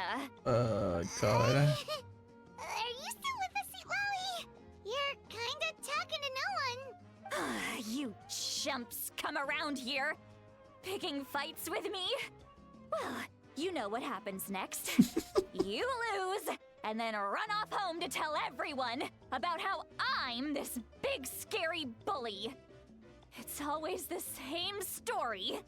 You brats start it, I finish it, and then I end up with the reputation of being some kind of terrible monster among the shamans. I mean, come on. Monster? Me? Really? What did I do to deserve that? Granny Seatlali, you're not a monster at all. Exactly! And while we're at it, I'm not some lazy slacker either. Between meditation, advising the chief, and speaking with the Wyab, I actually have a pretty packed schedule, you know. Oh yeah, and I have to mentor all the new kids. Hey, new kid, yeah, you. Why does it there has like a, it's not like a me? It's like a very weird face, like, oh, I didn't do anything, like, oopsie. Okay, I am a new kid. Don't play dumb. Didn't I teach you how to find phlogiston? You see? I know my stuff. I'm a good teacher. You tell him.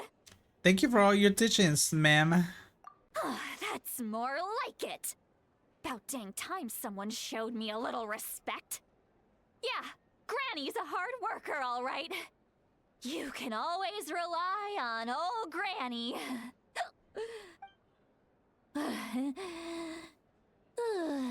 Does she fall asleep? Oh my god. I can't with this quiz. What the fuck is going on? Did she just fall asleep with her eyes open? Oh, jeez. Behind this pitch-black curtain, a chapter of hatred reveals itself. Behind the smoke, the lingering smoke. Oh god. Behind the pitch black curtain, a chapter that hatred reveals itself. Behind the smoke, the lingering smoke. Ah, she's meditating again. She does this whenever she's had a few too many drinks. Her mind's actually racing at this point. It's quite the opposite of sleep. Ah. Is this another specialty of the Masters of the Nightwind? No, I'd say it's an ability that's unique to Citlali herself. While she can easily pick up everyone else's skills and tricks, few have been able to master hers. Warning, warning. Red, the color of danger, has now arisen within that pair of eyes. What the heck? Huh? Warning, warning. Traveler? Paimon? What's wrong? I'm gonna hurl. No, don't do it. Hang on, just keep it in. Ew. Phew. Okay, it's passed. That was a Stop close it. one. Oh god. I don't like that sound. You had Paimon worried. Paimon really thought you were about to barf all over the table just now. Ew. How embarrassing. I'm sorry you had to see me like that. That's never happened before, I swear. I've never thrown up. Not once. We didn't ask about before. Ew. Wanna take a quick walk and get Brother, some fresh air? ew. There's so much that I want to say, but I can't. Why not? Of course you can. Just say whatever's on your mind. Please, Paimon, it's not as simple as you think. We've only known each other for a few days, right? What would you think of me if I were to start dumping all of my complaints on you after we've only just met? That will make us best friends, I guess. Oh, Paimon gets it. You're hoping that we wouldn't think less of you no matter what you're about to say. No, that wasn't my point at all. Seriously, don't you youngsters know anything about shame? I'm talking about shame. I've lived all these years and still can't get rid of it. Surely you know the feeling too? Actually, about that. Should we tell her? Huh? Tell me what? Yeah, this is as good a time as any. What are you gonna say to her? I forgot. Alright, Citlali. Listen carefully and try not to get too upset. Oh, they're gonna say about the freaking stone. Oh no. You describe the events that took place during Aurora's rescue as objectively, fairly, and impartially as possible. Citlali shares some of her senses with you through a spell, allowing you to temporarily hear her thoughts. Oh, okay. I thought it was gonna be the stone.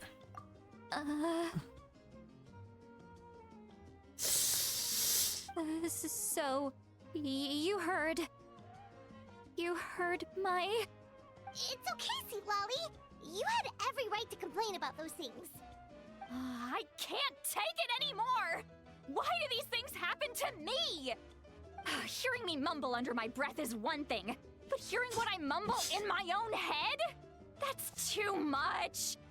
It's just like when you're rolling on the floor in your pajamas, but you forget to lock the door, and someone bursts in to deliver cabbages and sees the whole thing! So that, happens to you a lot. It happens to people in general, okay? Doesn't matter if you're 200 years old or 1,000 years old. Everyone rolls around in their pajamas sometimes. I was just picking something generic. You look dejected. Take a walk with me. I have things to share with you. Oh, not the face again. Completely given up. Like those criminals who just confess everything and accept their fate. We should follow her. Just make sure she doesn't do anything stupid. What the heck?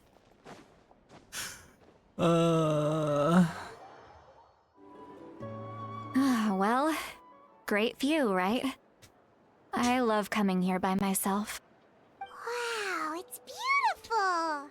Thank you for bringing us here. You're making me want to cry. Oh no, what do we do? Please don't cry. I was an expression, okay? A figure of speech. I'm just...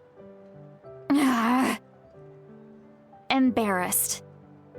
Here you are thanking me. Even after you helped me all this time. Let's just have a casual conversation. It's easiest that way. Really? You don't seem like the kind of person who keeps things casual. Paimon, just shut up. Well, I guess I used to be more of a stickler for the rules. And you're right, I don't usually open up to the people of my tribe like this. I'm just an eccentric old hag to them. That story's been passed down so long, it might as well be true. But you're just a regular person. The kids of my tribe would have a heart attack if they heard you say that. Granny Eatsley is a powerful figure. Be careful around her. That's what they'd say. Well, you are powerful. Are they afraid of you? Some are. Others are mad I always come out on top. A few decades like that, and people stop knowing how to deal with you. What about you? Are you scared of me? Nah. I don't find you scary at all. Paimon's right. That's because you're not from my tribe. You don't know how many delusions of grandeur I've destroyed just by existing. I make people realize that no matter how hard they work, they'll never become a living legend like me. Oh, not to brag or anything. Maybe it's hard to believe. Just pretend I never said anything. We believe you. Shilonen has full faith in your abilities, and Auroran didn't seem scared of you. He thinks of you as his granny, right? Yes, but Auroran's a special case. Mawika already told you about her plan. And you've given so much help to Auroran and me. You deserve to learn the full truth. Auroran's not like other people. As I mentioned, he was abandoned as a child. The reason being, his soul is incomplete. The Masters of the Nightwind view this as a bad omen, capable of bringing about illness and misfortune. His soul is incomplete. No one knows who his parents were. He was just left on a rock in the wilderness. It's a miracle he wasn't devoured by some wild beast. The Masters of the Nightwind believe they can see human souls. And in Auroran's incomplete soul, they saw a possibility for NATLAN. A possibility to turn Auroran into a vessel for lost souls. The ceremony would allow lost souls to gather within him. Auroran would then be sent to the Night Kingdom to return the souls to their rightful place, strengthening the ley lines and completing the ceremony. Wait, that doesn't sound right. Sending a living person to the Night Kingdom, wouldn't that just kill him? Now you see the problem. When damage occurs to the Night Kingdom, the souls held within disperse and remain adrift, unable to find a way back to the ley lines. This loss of souls damages the Night Kingdom even further. The ceremony can send back countless souls at once, which would benefit the Night Kingdom and the souls themselves. Of course, the vessel, Auroran, would be sacrificed in the process. Jeez. I wasn't surprised the chief at the time came up with the plan. The ley lines were already in a terrible state. A suitable candidate for the ceremony appears, and now you have the chance to make things better. Of course you're going to take it. When the chief asked for my opinion, I didn't give my approval, but I didn't object either. So they went ahead with the ceremony. It failed, and Auroran escaped with his life. Pathetic, isn't it? By not objecting, I basically gave them the go-ahead. Maybe they didn't have my explicit approval, but it's not like I did the right thing. If the ceremony was successful, Auroron would probably be dead. Of course, in my tribe, death is rarely something to fear. But what kind of message would we be sending by sentencing a newborn to death? By using a human life as a tool? It's not right. So, when I learned the ceremony had failed, I was ashamed by my inaction, and absolutely relieved by the result. The plan was never a secret. Or, I guess I should say, there was no point to keeping it a secret. A simple investigation from Auroron would reveal everything. Everyone thought he would be happy he survived. And he never really said anything to the contrary. But just as I was about to put all of it behind me, he asks this question. Would NATLAN have been saved if the ceremony succeeded? Wait, but it's not his fault. He knows that, but he still feels guilty. Auroron has a strong ability to perceive souls, more than any of us. He understands just how dire the situation with ley lines has become. So I guess he's trying to follow the captain's plan. He wants to be useful to save NATLAN. So that's why he kinda agreed with the captain, I guess. Maybe he chose to work with the Fatui Exactly. because he still thinks he owes a debt to NATLAN. I can only imagine what they told him. Traveler, didn't the captain say he found a way to solve the crisis? Maybe that's what brought Auroron into this. Hopefully not. We can't just let things go on like this. We have to convince him to come back. That should be our next step. You don't look so good, Sweet Lolly. Maybe you should head back and get some sleep. Probably drank too much. It's okay. The fresh air is doing me good. Oh, stop it! Forget that. I need to go home. I hit it a little too hard. Don't worry. You don't have to do anything of this alone. No, we don't want to watch her. We don't want to help her with anything of this. You've helped me so much already. How do I even begin to thank you? Hey, we're friends, aren't we? Just don't throw up. Right, you already said you owe us a favor, so you don't need to worry about us. Good point. Well, I'll go home and get some sleep. We can figure out our next move in the morning. I guess. Friends. I like the sound of that. She befriended us. Not befriended us. She sent us to the friend zone. Oh no. It always happens. Captain, don't you think? We should try. You should tell the Pyro Archon what we learned. Should we? You mean about the backup plan? Do you really believe what the captain told us? We should just be upfront with her. Yeah, you're right. We should just go to her directly. But she's probably asleep. We can find her first thing in the morning. Stop it! No, let's... go to bed. Paimon, I hate you.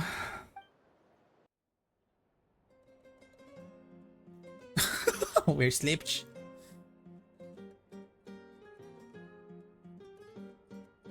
Why is it so noisy outside? Pirates still half asleep. Well, let's see what's going on. Stop yawning, Paimon!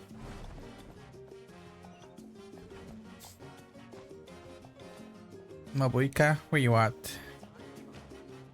Go outside to the inn to have a look. Oh, I don't like this. Has something bad happened? A cutscene? Oh no. Oh, there she is. Okay. You're already here. I was just about to come get you. It's fine. Oh, you're up early. That's impressive. especially after all the drinking last night. Let's not bring up last night. I'm embarrassed about the whole thing. It's fine. Anyway, I was also woken up by the commotion. Looks like all the warriors from the stadium are on the move. Oh I no. heard many areas have been attacked by the Abyss, including the Masters of the Night Wind. Oh no. I need to head back right away. The Abyss attacked again? Are you sure you can handle it on your own? Do you need our help? I'll be fine. We also have the support of the warriors stationed at the various outposts. Given the quick response, things shouldn't get too serious. Hopefully. The stadium could always use more manpower, so you should join the forces here. What about Auroron? I'm done making excuses for him. He's not a child anymore. He needs to take responsibility for his actions. Tell that to him. I was the one who vouched for him, so I need to report back to the Speaker's chamber. I'll accept however they choose to handle the situation. But I should be able to convince them to let me go back to my tribe first to deal with the attack. As for the ancient name, once we handle this crisis, I'll talk to Shilonen right away. Don't worry, I never forget a promise to a friend. Aw, be careful. I keep an eye out for Auroron as well. Thank you. Alright, I need to start heading back. She left in a hurry. The situation must be really serious. Looks like a lot of people are heading to the stadium. Let's see what's going on. I'm scared. Where's the stadium? I don't like this. Hey! Traveler, over here! Perfect. Our star Outlander has appeared. Is that Mabuika at the top? Sure, but, what's with the whole star Outlander thing? Just my way of saying how awesome you are. We've got a real emergency on our hands, so this is the perfect time for you to show off your skills. Okay. Alright, but can we get a quick rundown of the situation first? The Abyss suddenly attacked the Collective of Plenty, the Masters of the Night Wind, the Oof. Children of Echoes, and a number of our camps and outposts in the wild. All at once. Yes, and the attacks are increasing in frequency. The tribes have plenty of defenses, so they're safe for now, but I can't say the same for the adventurers and merchants stuck in the wild. Chaska and I have been searching for survivors and treating the wounded. We just got back, but we need to head out again soon. I plan on heading back to the Collective of Plenty, just in case my tribe needs me. What about you, Mulalani? Where are you gonna go? I'll go help the Children of Echoes. They're the closest, so I can start fighting right away. What about you guys? We could go together. Yeah, I need to talk to the Pyro Archon first. Yeah, that does sound important. No worries. Just leave the Children of Echoes to us. He'll be fine. Who knows? Maybe yours truly will have the Abyss on the run by the time you're finished. That would be pretty Hopefully. great, actually. I hope my tribe gets through okay. It'll be fine. Your tribe doesn't do all that bodybuilding for nothing. Let's part ways here for now. And most importantly, be careful, everyone. I don't like that. And some of us need to avoid getting contaminated by dangerous-looking substances. That will make my job a lot easier. Koichi, do we really have to do this now? It's alright. She's just looking out for everyone. I guess. Alright, let's hurry up and talk to the Pyro Archon so we can help the others. I'm scared. Hi, Mabuika. Oh, it's you two. As you can see, things are not looking good right now. People across NATLAN are in danger. Look, I'm very interested in your recent adventures, but this is not a good time. No, this so is we'll a have good to time. keep our conversation short. Nope, I don't care. That's alright, we're also in a hurry. We're gonna go help the Children of Echoes after this. We met the captain. What? You tell Mabuika about your brief meeting with the captain and Auroron. So he thinks my plan is too risky. He thinks I'm being stubborn. Well, is it true? Can the Gnosis do what he said? We don't know what the Gnosis is gonna do. He never revealed that. I shouldn't underestimate the Fatui's ability to gather intelligence. The Gnosis does have that function, but there's more to the story. I will answer you honestly, but you must help me keep this a secret. I can use the power of the Gnosis to save NATLAN, but it comes at a heavy price. The Gnosis would drain all the souls and memories from the Night Kingdom and weave them into a giant net, which would surround the ley lines and protect them against abyssal corrosion. I don't want the Archon to die. I really don't. Please tell me what the cost will be. Wait, you can use souls to weave a net? But does that mean... Yes. It means sacrificing those souls in the process. Souls are just another form of life. The cruelty of this method is self-evident. Uh-huh. The Night Kingdom not only houses the souls of the dead, but also our memories and legends. Using the Gnosis means converting all three into material for the net, erasing our history and culture. Even then, the net can still become corroded. If we cannot find a way to repair the damaged ley lines before that happens, then all those sacrifices are for nothing. Given the enormity of the price, it's a solution I refuse to consider right now. I want us to win, but I also care about how we win, and what that means for us in the end. Now it's true, both plans come at a risk, but after weighing our options, this is our best bet. I'm surprised it also has this function. I guess. I don't know. It doesn't sound like something an Archon would do. NATLAN is unique among the nations of Teyvat. Given the ever-looming threat of the Abyss, the Pyro Archons had to account for the worst-case scenario. I guess. Having a contingency plan is our duty. Not just to the people of NATLAN, but to all who live on this continent. Still, this has always been a well-kept secret. I'm very curious how the captain learned this information. Oh, one more thing? The captain said he found another way to solve the problem. Could be equally as extreme, though. Without the Gnosis, he should have no other option. But I see no reason for him to lie. Seems like our only path forward is to track him down, so he can answer that question for us. I agree. The Pyro Archon just shared an important secret with us, and she seems sincere. Figuring out the captain's supposed new way of saving NATLAN is the key. Judging by your expression, you must have doubted me, even if just for a second. Maybe the Traveler. I don't think necessarily doubting her. We just didn't know the full truth. But I guess maybe a little bit. Not even a little. We would never. Wait, what are you talking about, Traveler? Just as expected. I appreciate your sincerity.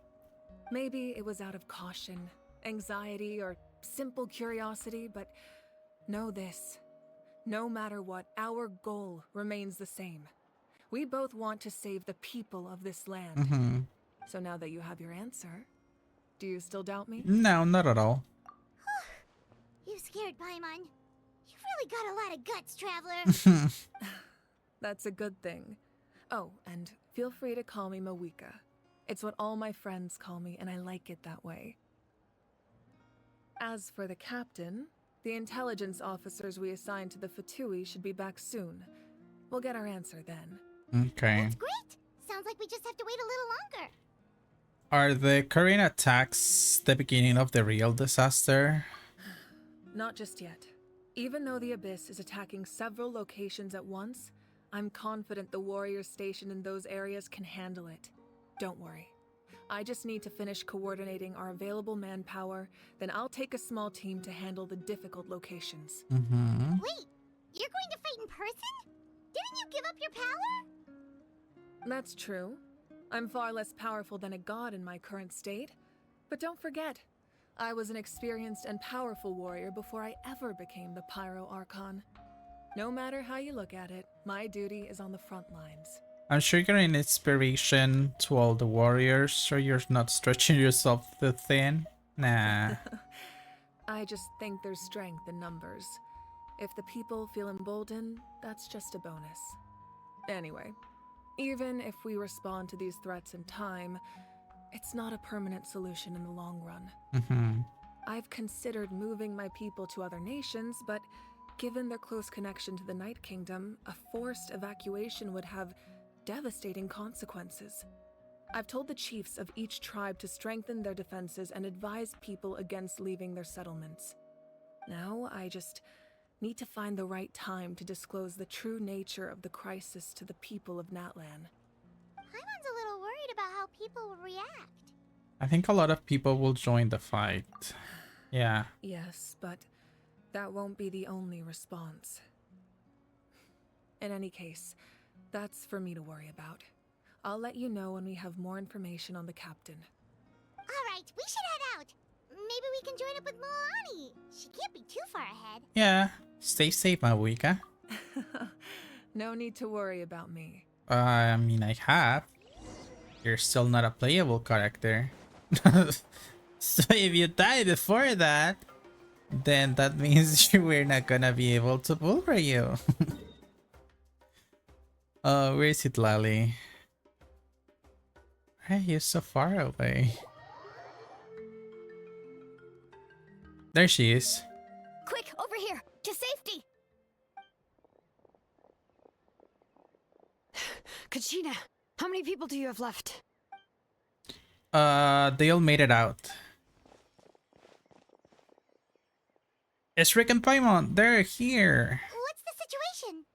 There's a trapped caravan that needs our help. We need to rescue them as soon as possible. We'll go together. I'm coming too. but I just came from there. Gosh darn it. Stay safe. Yes! Why am I this team? Nar! Bring it! Letting brave names echo! Germinate! Down!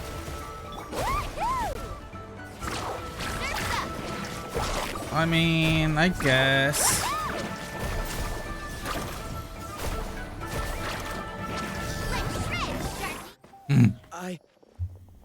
I really thought I was done for. Oh no. Poor NPC number 3000. I can't thank you enough. Don't Toldar. worry about it. We're just glad you're okay. Let's see. Your goods look fine too. Guess the Abyss isn't after Mora. That should be the last abyssal pylon near the Children of Echoes. Phew, that was scary, but we did it. By the way, where's Seat Lolly? I thought she would come with you. The Masters of the Nightwind also got attacked, so she went back to help her tribe. She said we can deal with the ancient name later. Yeah, that makes sense. The attacks are more urgent. Alright, this isn't a good place to talk. Let's head back to the tribe.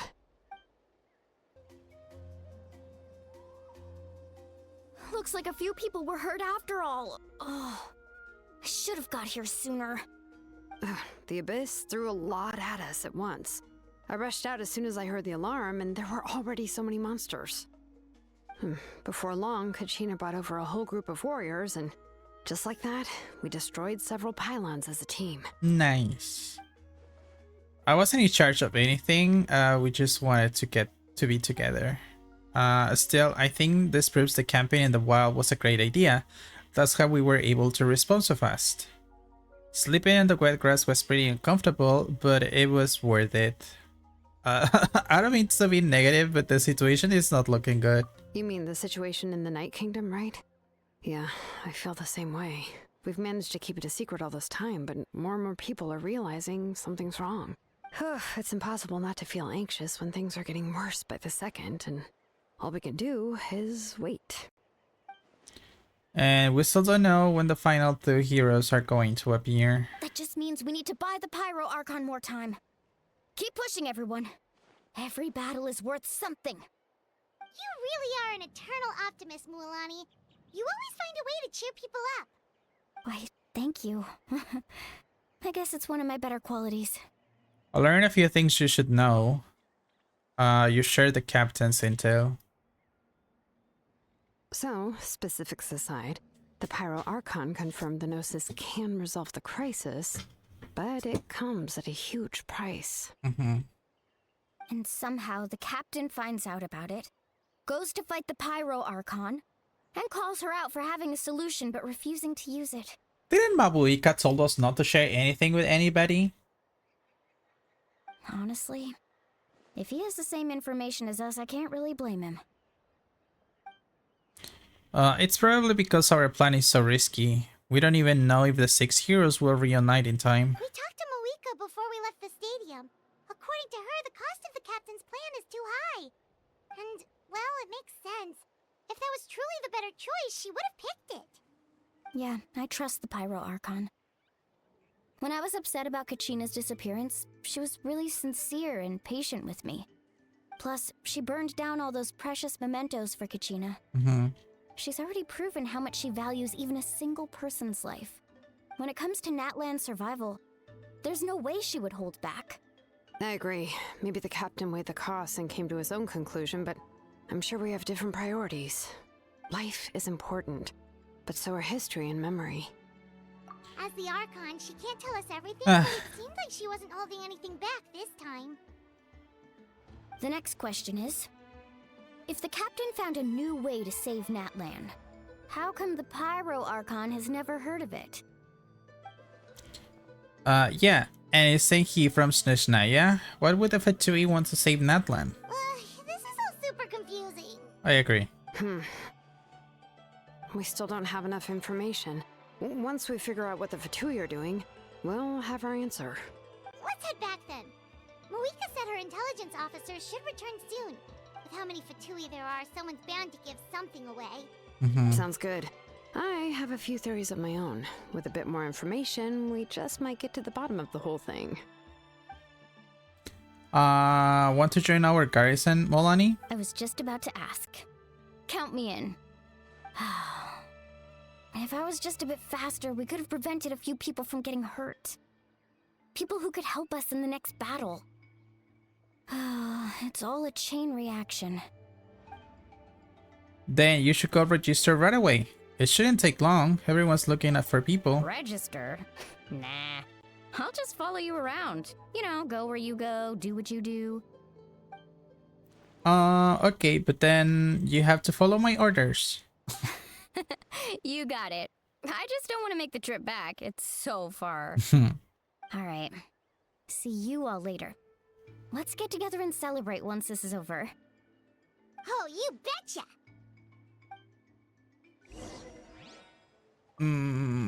I wonder if the captain is going to be here. I really want to know what his intentions are to save NATLAN. Because if it's not about the Gnosis, then what are his motives? To just save NATLAN? Nah. Oh, Chaska and Koichi are here. Wait, are you okay, Koichi? Oh no, Koichi. I'm fine. No need to worry. Oh They ran no. into the Fatui while out on a mission and decided to follow them. The Fatui? The Fatui wounded Koichi? Calm down and let me explain. Here's what happened. What happened? What happened? Are we gonna relive the memory or something? Watch Oh. out. It's the Fatui. Were they attacked by the Abyss? No, wait. It looks like they're protecting a group of travelers. Over there. Do you see? Uh-huh. You're right. That's a traveling group from NATLAN. Could they be trading for something? Let's keep observing for now. We're glad you're okay. Given the appearance of abyss monsters all over NATLAN, you should cancel your journey and seek shelter at the stadium or one of the tribes. Thank you so much. I wish there was something we could give you. We don't expect anything in return. We were out on a mission and saw you being attacked. It was our decision to help. If you truly wish to repay the favor, you can keep this a secret. If anyone asks, just say you were saved by warriors from NATLAN. Oh, okay. We can do that. We're not asking you to cover up our activities. We haven't done anything illegal. Our captain simply wishes to remain undisturbed. Nonetheless, the decision remains yours. If we wanted to keep you quiet, we would have employed a harsher method. I agree. Got it. We'll get going now. Did you hear that? They mentioned a captain. Isn't that who the Pyro Archon is looking for? Exactly. We could be onto something big. Still, there was no trade. They were just helping people in need. I didn't sense an ulterior motive. I didn't believe the captain when he said he wanted to save NATLAN. But based on what we just saw, it's possible he was telling the truth. Maybe we've been wrong about the Fatui this whole time. It's Not too early to necessarily. say. Let's follow them and see what's really going on.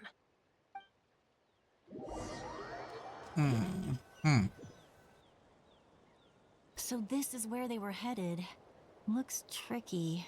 It's heavily guarded on all sides.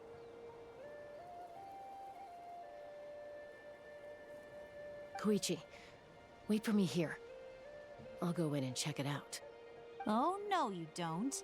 How are you planning to get through all the guards?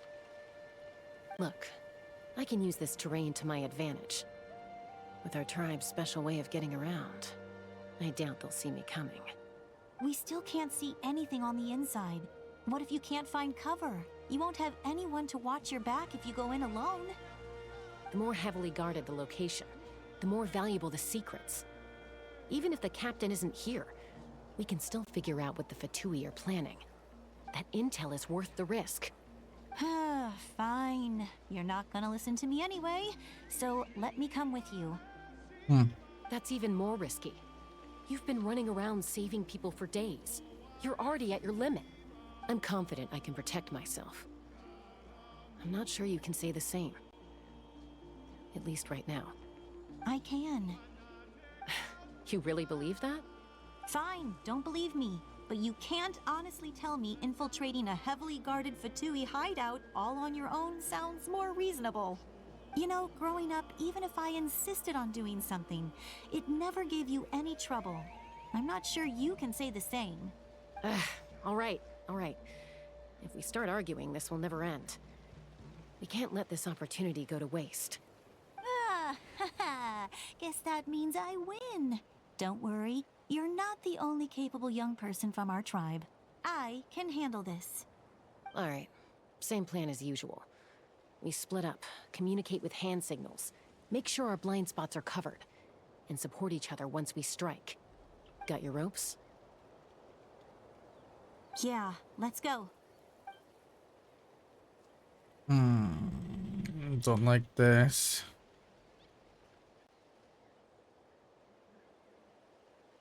I mean, we know the outcome, but still.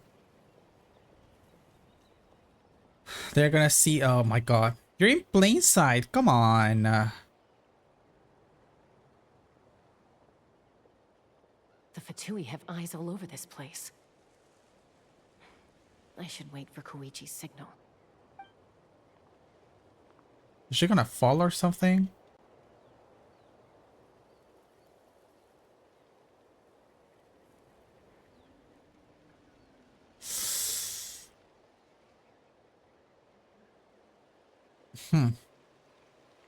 That was a signal. Come on. Go. Oh. Wind trace music. I like this.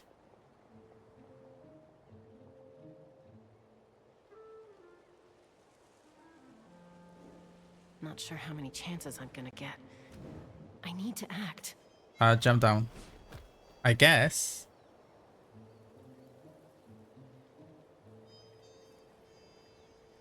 Ooh. Good. I made it without getting caught. I should get to that platform over there. But it's guarded by the Fatui. Koichi should have line of sight. I'll wait for her signal.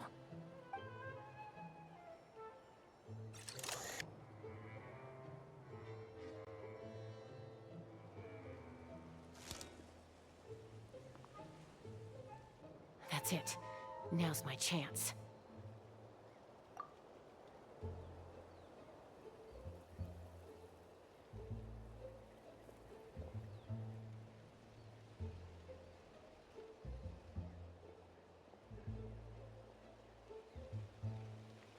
It's no use staying in one place. I should keep moving.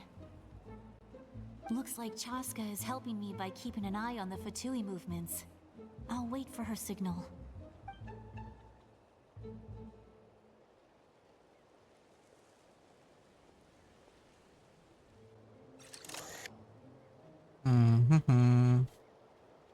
Time to move. Go. Did she fall? That was close. Almost got caught. Probably can't make it over in one go. I'll wait for my next chance. Now's my chance.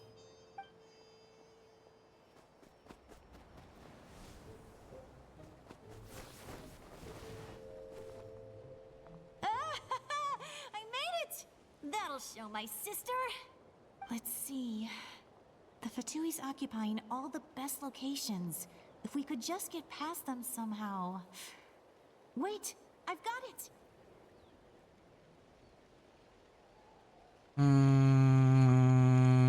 What?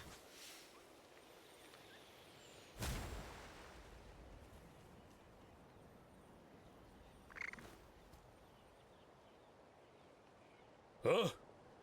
What's that noise? Did something explode? Oh! It stinks! What the heck is that? What do you think you're doing? I could ask you the same thing! Good, they're arguing. Looks like they just needed an excuse. They've probably had enough of this job already. The people on the hill over there left to help their comrades. This is our chance.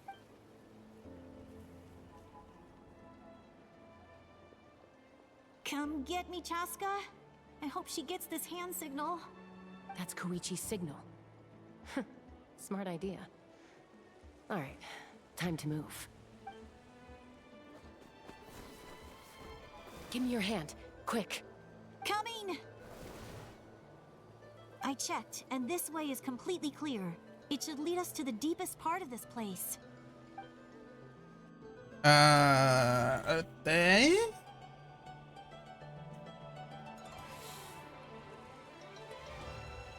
Oh, what is that? Well, I was pretty helpful, right? You know, everyone usually jumps at the chance to work with me. Not my own sister, though. No, she avoids me like her life depends on it. I was wrong, Koichi. You've done well. Wait, you're just gonna admit it? Now I look like the mean one. Let's focus on the task at hand. We're in the heart of enemy territory. The more time we waste, the more dangerous this becomes. All right. If you're not gonna take the bait, then I'll drop it. Looks like the Fatui are here to dig something up. I'm surprised they mobilized this many people. I doubt it's because they're interested in our culture and history. What is that? It seems like they're looking for a dragon relic called the Source Mechanism. Oh? The device is ancient. Barely any information survives to this day. And even people from NATLAN don't know how to use it. Why would this be the Fatui's target? Not bad. Looks like it's in good shape. This should be what our Lord's looking for. Took us long enough. Come on, let's get this thing back. Back? Back where? Should we keep following? You really want to keep going? Of course. We make a good team, don't you think?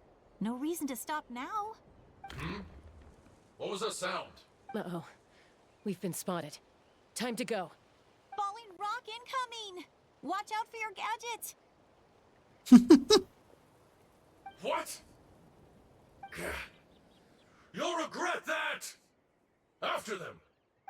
Oh no.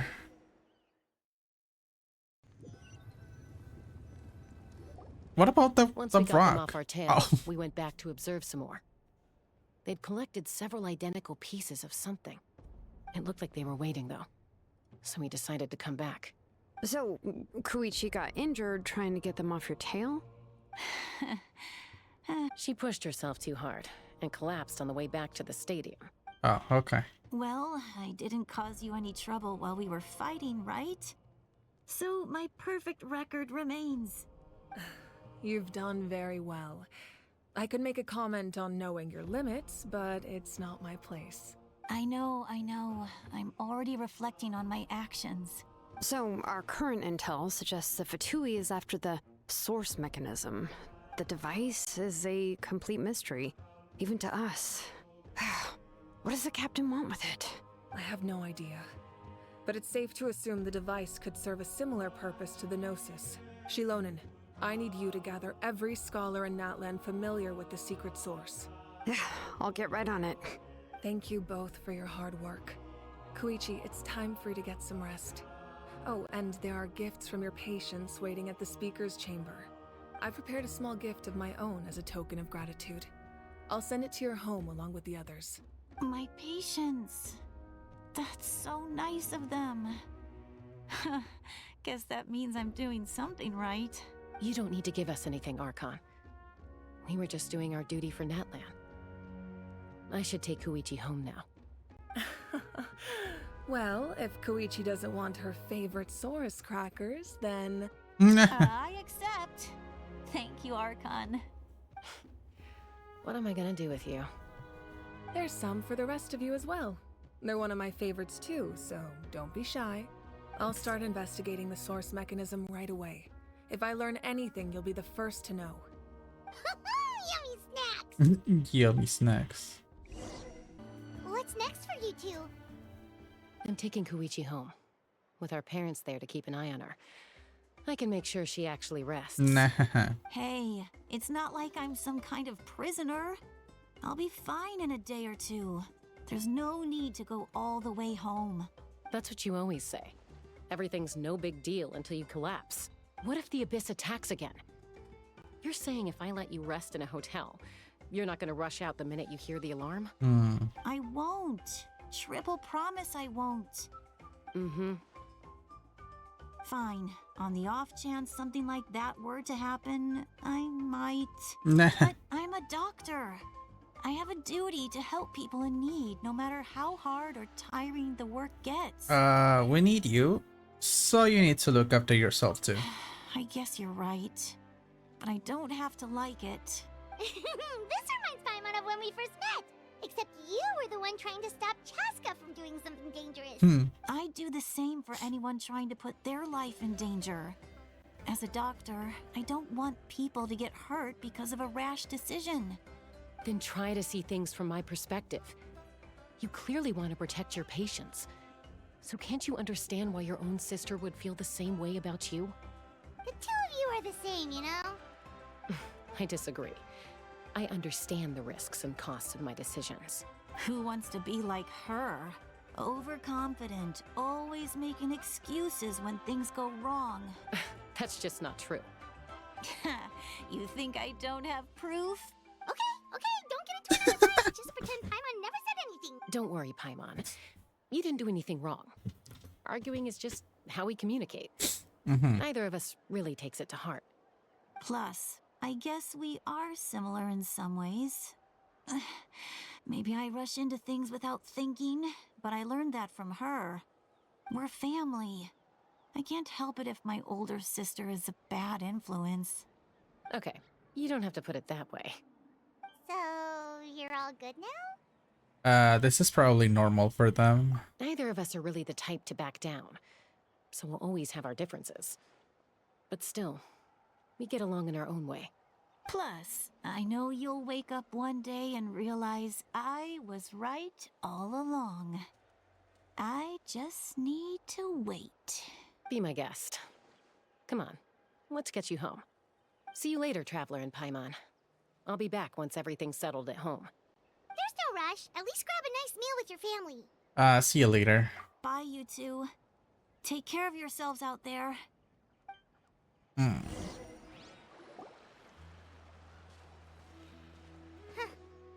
two will probably make up for real at some point, right?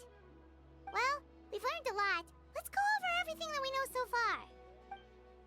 You and Paimon trying to analyze the captain's goal, you feel like whatever. Footsteps? Oh, is it Lily? Ahem. Sorry for popping up out of nowhere. Again. Why do you look so awkward? Oh, is there something you need from us? Paimon! Okay, I won't beat around the bush. Oh, and I'm sorry for interrupting your rest. I'll treat you to some charcoal grilled steak to make up for it. Awesome! Just give us your orders! Hey, friends don't order each other around. I'm just here to share some news. Remember what we talked about before parting ways? No, I actually don't. You mentioned how Auroron has always wanted to save Oh, NATLAN, true. and something about his soul being fragmented. Paimon and the Traveler discussed it after you left, and we think Auroron is probably back with the captain. What do you think? I agree with your hypothesis. And just now, I confirmed it myself. Auroron came back. He helped the Masters of the Nightwind defend our camp. What? He came back? Did he say something? Let's say anything. I told him to give up whatever he's doing, but he refused. He said they're just one step away from success, so there's no way he can back out now. Apparently, he came back to fulfill his duty to our tribe. When he left, he said it was because he still has a duty to NATLAN as a whole. I'm not surprised you let him go at all. I had to prioritize my tribe. Besides, the situation was intense. I couldn't focus on outside and inside threats at the same time. Plus, he was on guard. He knew I would try to go after him, so he made sure to keep his distance. I kept an eye out for a good opportunity, but it never came. All these years of calling me Granny, and I couldn't do a single thing for him in the end. Don't say that! Your tribe all raised him together, right? That couldn't have been easy. You're right. Seeing him come back reminded me of when he was little. Running around the tribe, dropping by random houses right and left. He's not only a child of the Masters of the Nightwind, but a child of NATLAN. It's only natural for a child to want to do something for their family. Besides, Auroron is my apprentice. He might have a few tricks up his sleeve, but I guarantee I know every single one. Wait, what are you saying? Look. What is that? Remember how I said Auroron's soul is fragmented? This is the talisman I created to keep it stable. And this gem is what makes the talisman work. It just so happens that Auroron is due for a gem replacement. Since I can't get close to him, I put the new gem in a supply bag and asked Aoife to bring it to him. You guys know Aoife, right? No? No. Well, he's a pretty famous vet around these parts. He's always bringing me all sorts of things, and he happens to be very good friends with Auroron. Aoife doesn't know what's going on, so he agreed, no questions asked. Auroron would find the gem as soon as he opened the bag. He knows how important it is, so I knew he would make the switch. He probably suspected that I tampered with it. But here's the catch. The trick is on the bag.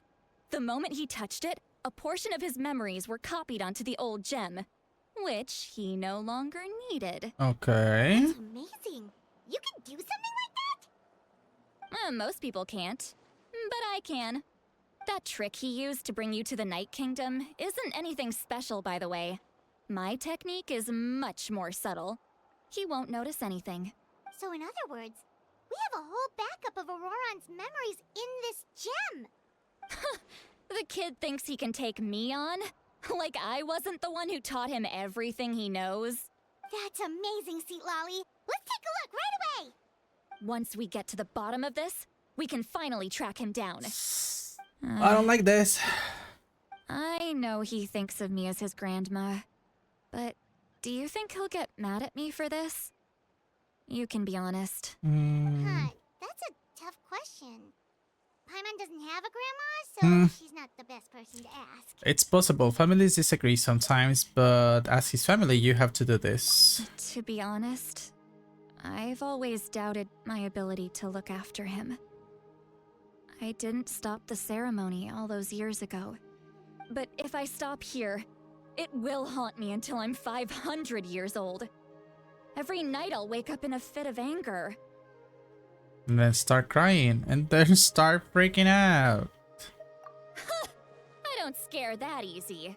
Still, if I back away from this and something happens to Auroron, I would never forgive myself. I need to look at his memory. Even if he resents me, refuses to see me, or runs away for good, I don't care. And I won't blame him. A family does whatever it takes to protect their own. You sure you'll be okay? We can come with you if you want. Did you just say you'll come with me? Is that okay? We have a pretty good reason to see it too, don't we?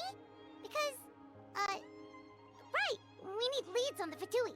Paimon's right. We should be there. You really mean it? Oh, fine, you can come. Just promise me you'll see this through. No backing out. Got it? Don't worry, we're professional adventurers. Then I place my trust in your professionalism. All right, time to sneak into someone else's memory and engage in some, unwanted spying. You heard it here first. I wouldn't be doing this if I had any other choice. I'll just go with it. Are you ready?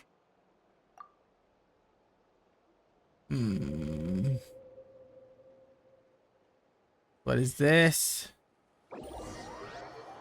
Oh, I like the loading symbol. Again with the vegetables. Look how good you're doing. You'll grow into nice big radishes in the future. And you? Eva says you're taking up too much space, but I think you're a good tree. What do you think? Hey! How's it going, Auroron? Good. How are you, Uncle Okanbi? Ah, can't complain. What you up to? Naming your vegetables again? No, just some idle conversation. Sounds fascinating. What did they say? They told me you were coming and that you would take some produce with you. Ha! Only if you're offering. By the way, I ran into Aoife yesterday. He told me Chaska's fostering a saurian at his place. Said the thing trampled over a part of your radish garden. I hope you two didn't get into a huge fight. No, don't worry. I'll find a way for him to make it up to me. I've already wrapped your share of the produce. Here you go. You really knew I was coming. That's pretty amazing. Light up the smoke and you can see the path through the shadows. That's what everyone says. Hey, have you seen that strange group of people that just appeared out of nowhere? Appeared out of nowhere? I don't think so. It's the Fatui. Their leader seems like a big deal. He didn't bring many men with him, but they're all elite warriors. It seems like they're looking for someone, but I wouldn't go around asking too many questions. If you run into them, be careful. And of course, the first thing he does is running into them. You're from the Masters of the Nightwind, are you not? Why do you live here alone? I enjoy living by myself out in the wild. I guess you're from the Fatui, the one everyone's calling a big deal. Not an inaccurate description. I'm looking for someone who may be known to you. Citlali is her name. Granny? What does an Outlander want with her? I've heard the name. You have business with her? There's no point to further questioning if you insist on hiding things from me. I shall seek answers elsewhere. Oh, he could tell I was lying and now he's leaving? He gave up just like that? Hey! At least tell me why you're looking for Citlali. It's none of your concern. I have my own means of tracking her down. Why are the Fatui looking for her? What does she have to do with them? I can't just let them go like this. I have to figure out what they're planning. Interesting. So in the end, it was all about Citlali and not about Aurora? I've just been studying the ley lines and asking for leads on Granny. I can definitely rule out some sort of invasion. The situation has seen no true improvement. The Pyro Archon did not fulfill her promise. My lord! Ignore him. He is no threat. He knows I'm following him, but he doesn't seem to care. He's strong, I can tell. But there's something unusual about him and also familiar in some way. I can't describe it. What is it?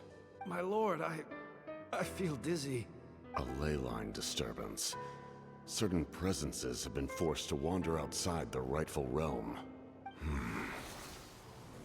What the heck?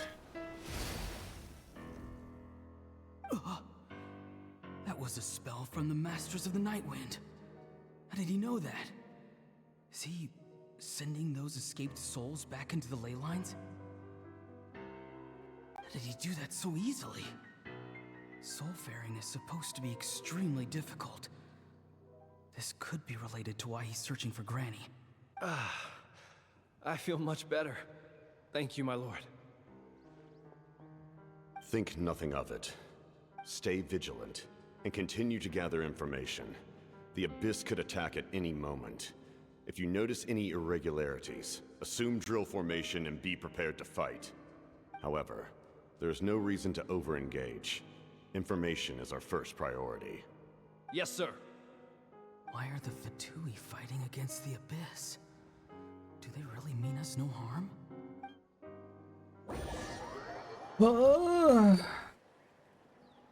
So many questions.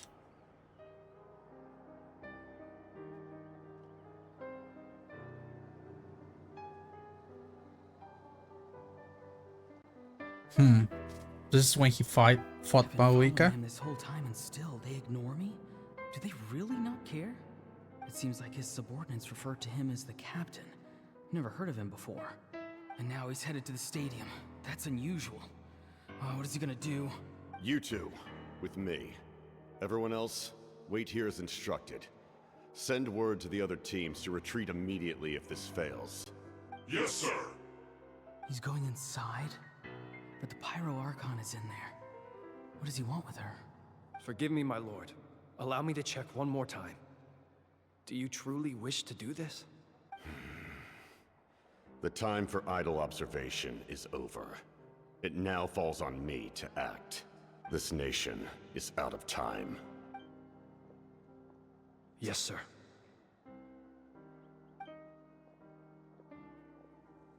He just walked straight into the stadium. What is he gonna do?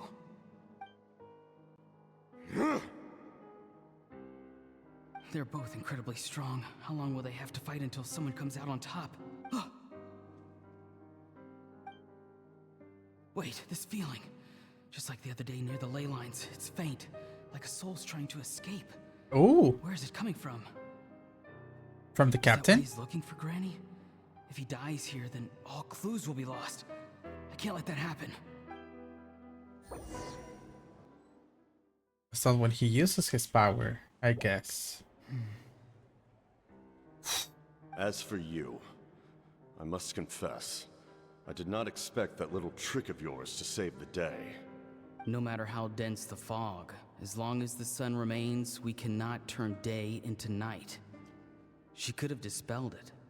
She simply chose not to. You don't have much time, and you're injured on top of that. What do you plan to do next?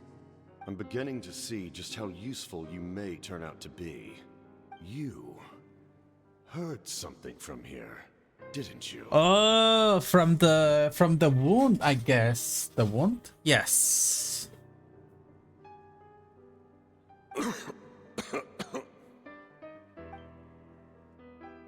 No need to force yourself. I've never seen anyone match the Pyro Archon in battle before. I didn't expect you to intervene at such a critical moment. You know I've been following you. Why didn't you stop me? When walking in the forest, it is only natural to encounter wild beasts. However, not every beast has the courage to come out and bite. And yet, one of those very beasts saved your life. True. Then speak. What do you want? I didn't save you because I wanted something. My soul is more perceptive than others. I can sense that the ley lines are extremely weak. I don't know what the Pyro Archon is planning. Can she really save us? The questions you asked her just now, well, I've had very similar doubts. So I felt like I had to help you. So, you can tell the truth. That was quite a reckless decision to make. I'm not sure you realize that. There's no turning back for me now. What I did back there is going to get me in a lot of trouble. You attacked the Pyro Archon in broad daylight, and I used my spell to save you. A single glance was likely all it took for her to recognize my tribe. So, we're in the same boat. Seem to care little for my thoughts on the matter. It's too late for that. Start from the beginning. Why are you looking for Citlali? Do you know her? Explain your relation to her first. I know you two are acquainted. It was obvious the moment I mentioned her name. Citlali is my elder and my teacher. She taught me everything I know. It's my duty to protect her. If you truly wish to protect her, you should have let me perish at the Pyro Archon's hand. Yet, you chose otherwise. Do I really need to tell you what that means? I want to do something to change NATLAN for the better. Something I can accomplish with my own two hands. You're stranger than anyone I've ever met. But maybe, just maybe, you can show me the way. Strange? Citlali is said to be the legendary Granny Eastly, someone capable of communicating with the Wyub, and the Wyub are the key to information on the Night Kingdom. Why do you need knowledge on the Night Kingdom? That is not something you need to know. But we need to know.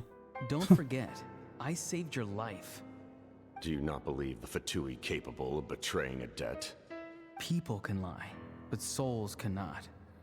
I can tell there's a weight to your soul. A sense of justice.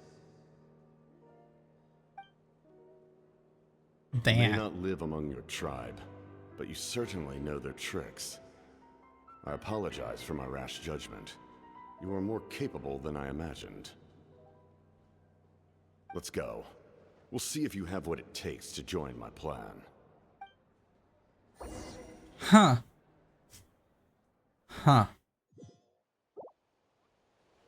I see. Interesting approach. Worth trying, I think. Rather than weaving a net to protect the ley lines, this method would address the root problem by reconstructing the ley lines themselves.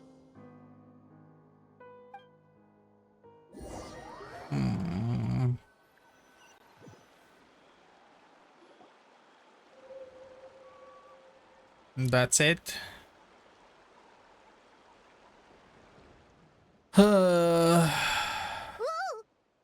Traveler, Paimon. Are you two alright? Paimon's fine, just, a little dizzy. I'm alright. I'm fine. Are you okay, Citlali? Of course. I'm just... Oh, I'm so mad at him. Oh my gosh. She was trying to protect you though. Everything, he still can't let go of the past. I can kind of understand how he feels. For some reason, he thinks he owes something to the people who cared for him. Stubborn, self-righteous fool. Where's that gonna get him? Now that he's all grown up, he thinks no one can tell him what to do? He thinks he can just run away whenever he wants. I'll show him. If he tries to run one more time, he's got another thing coming. Maybe stubbornness runs in the family. Like grandmother, like grandson, as they say. Is that supposed to be a compliment? Huh, that kid's got nothing on me. Anyway, back to what we just saw. I don't even know what to make of it. Yeah, the captain seriously wants to reconstruct the ley lines? What does that even mean? Something like the loom No. of fate, maybe? But how does that help with the abyss? The loom of fate? It's not the loom of fate, because the loom of fate will reweave them, meaning that they can change. But this is just a reconstruct so that they can stay the same. Oh, it's kind of hard to explain. Basically, it's a device from Conrio that has unbelievable power. Anyway, if he really wants to manipulate the ley lines, everyone in NATLAN will be affected. I agree. Oh, this is big. He's serious. It lines up with everything he has said before. He tried to seize the Gnosis from this for the same purpose. Which means the captain has been honest from the very beginning. Auroron's memory proves that. Why is he so obsessed with saving NATLAN? Oh, we've got to tell Moika about this right away. It has to do with the soul that he Yes. has. She needs to know about this. Now. Okay, let's go. Probably the captain is there. No! No, don't do this to me. Don't end there. No. Wait, is this the end? Act 4, yes. No. I want to continue but I don't want to be here for 5 more hours. Gosh darn it. Okay. I have thoughts, but I don't know how to put them in words right now. I don't know. I just have a lot of things to do, so not things to do, but things to think of. Take it easy. So I guess we will discuss this on the next once we continue this.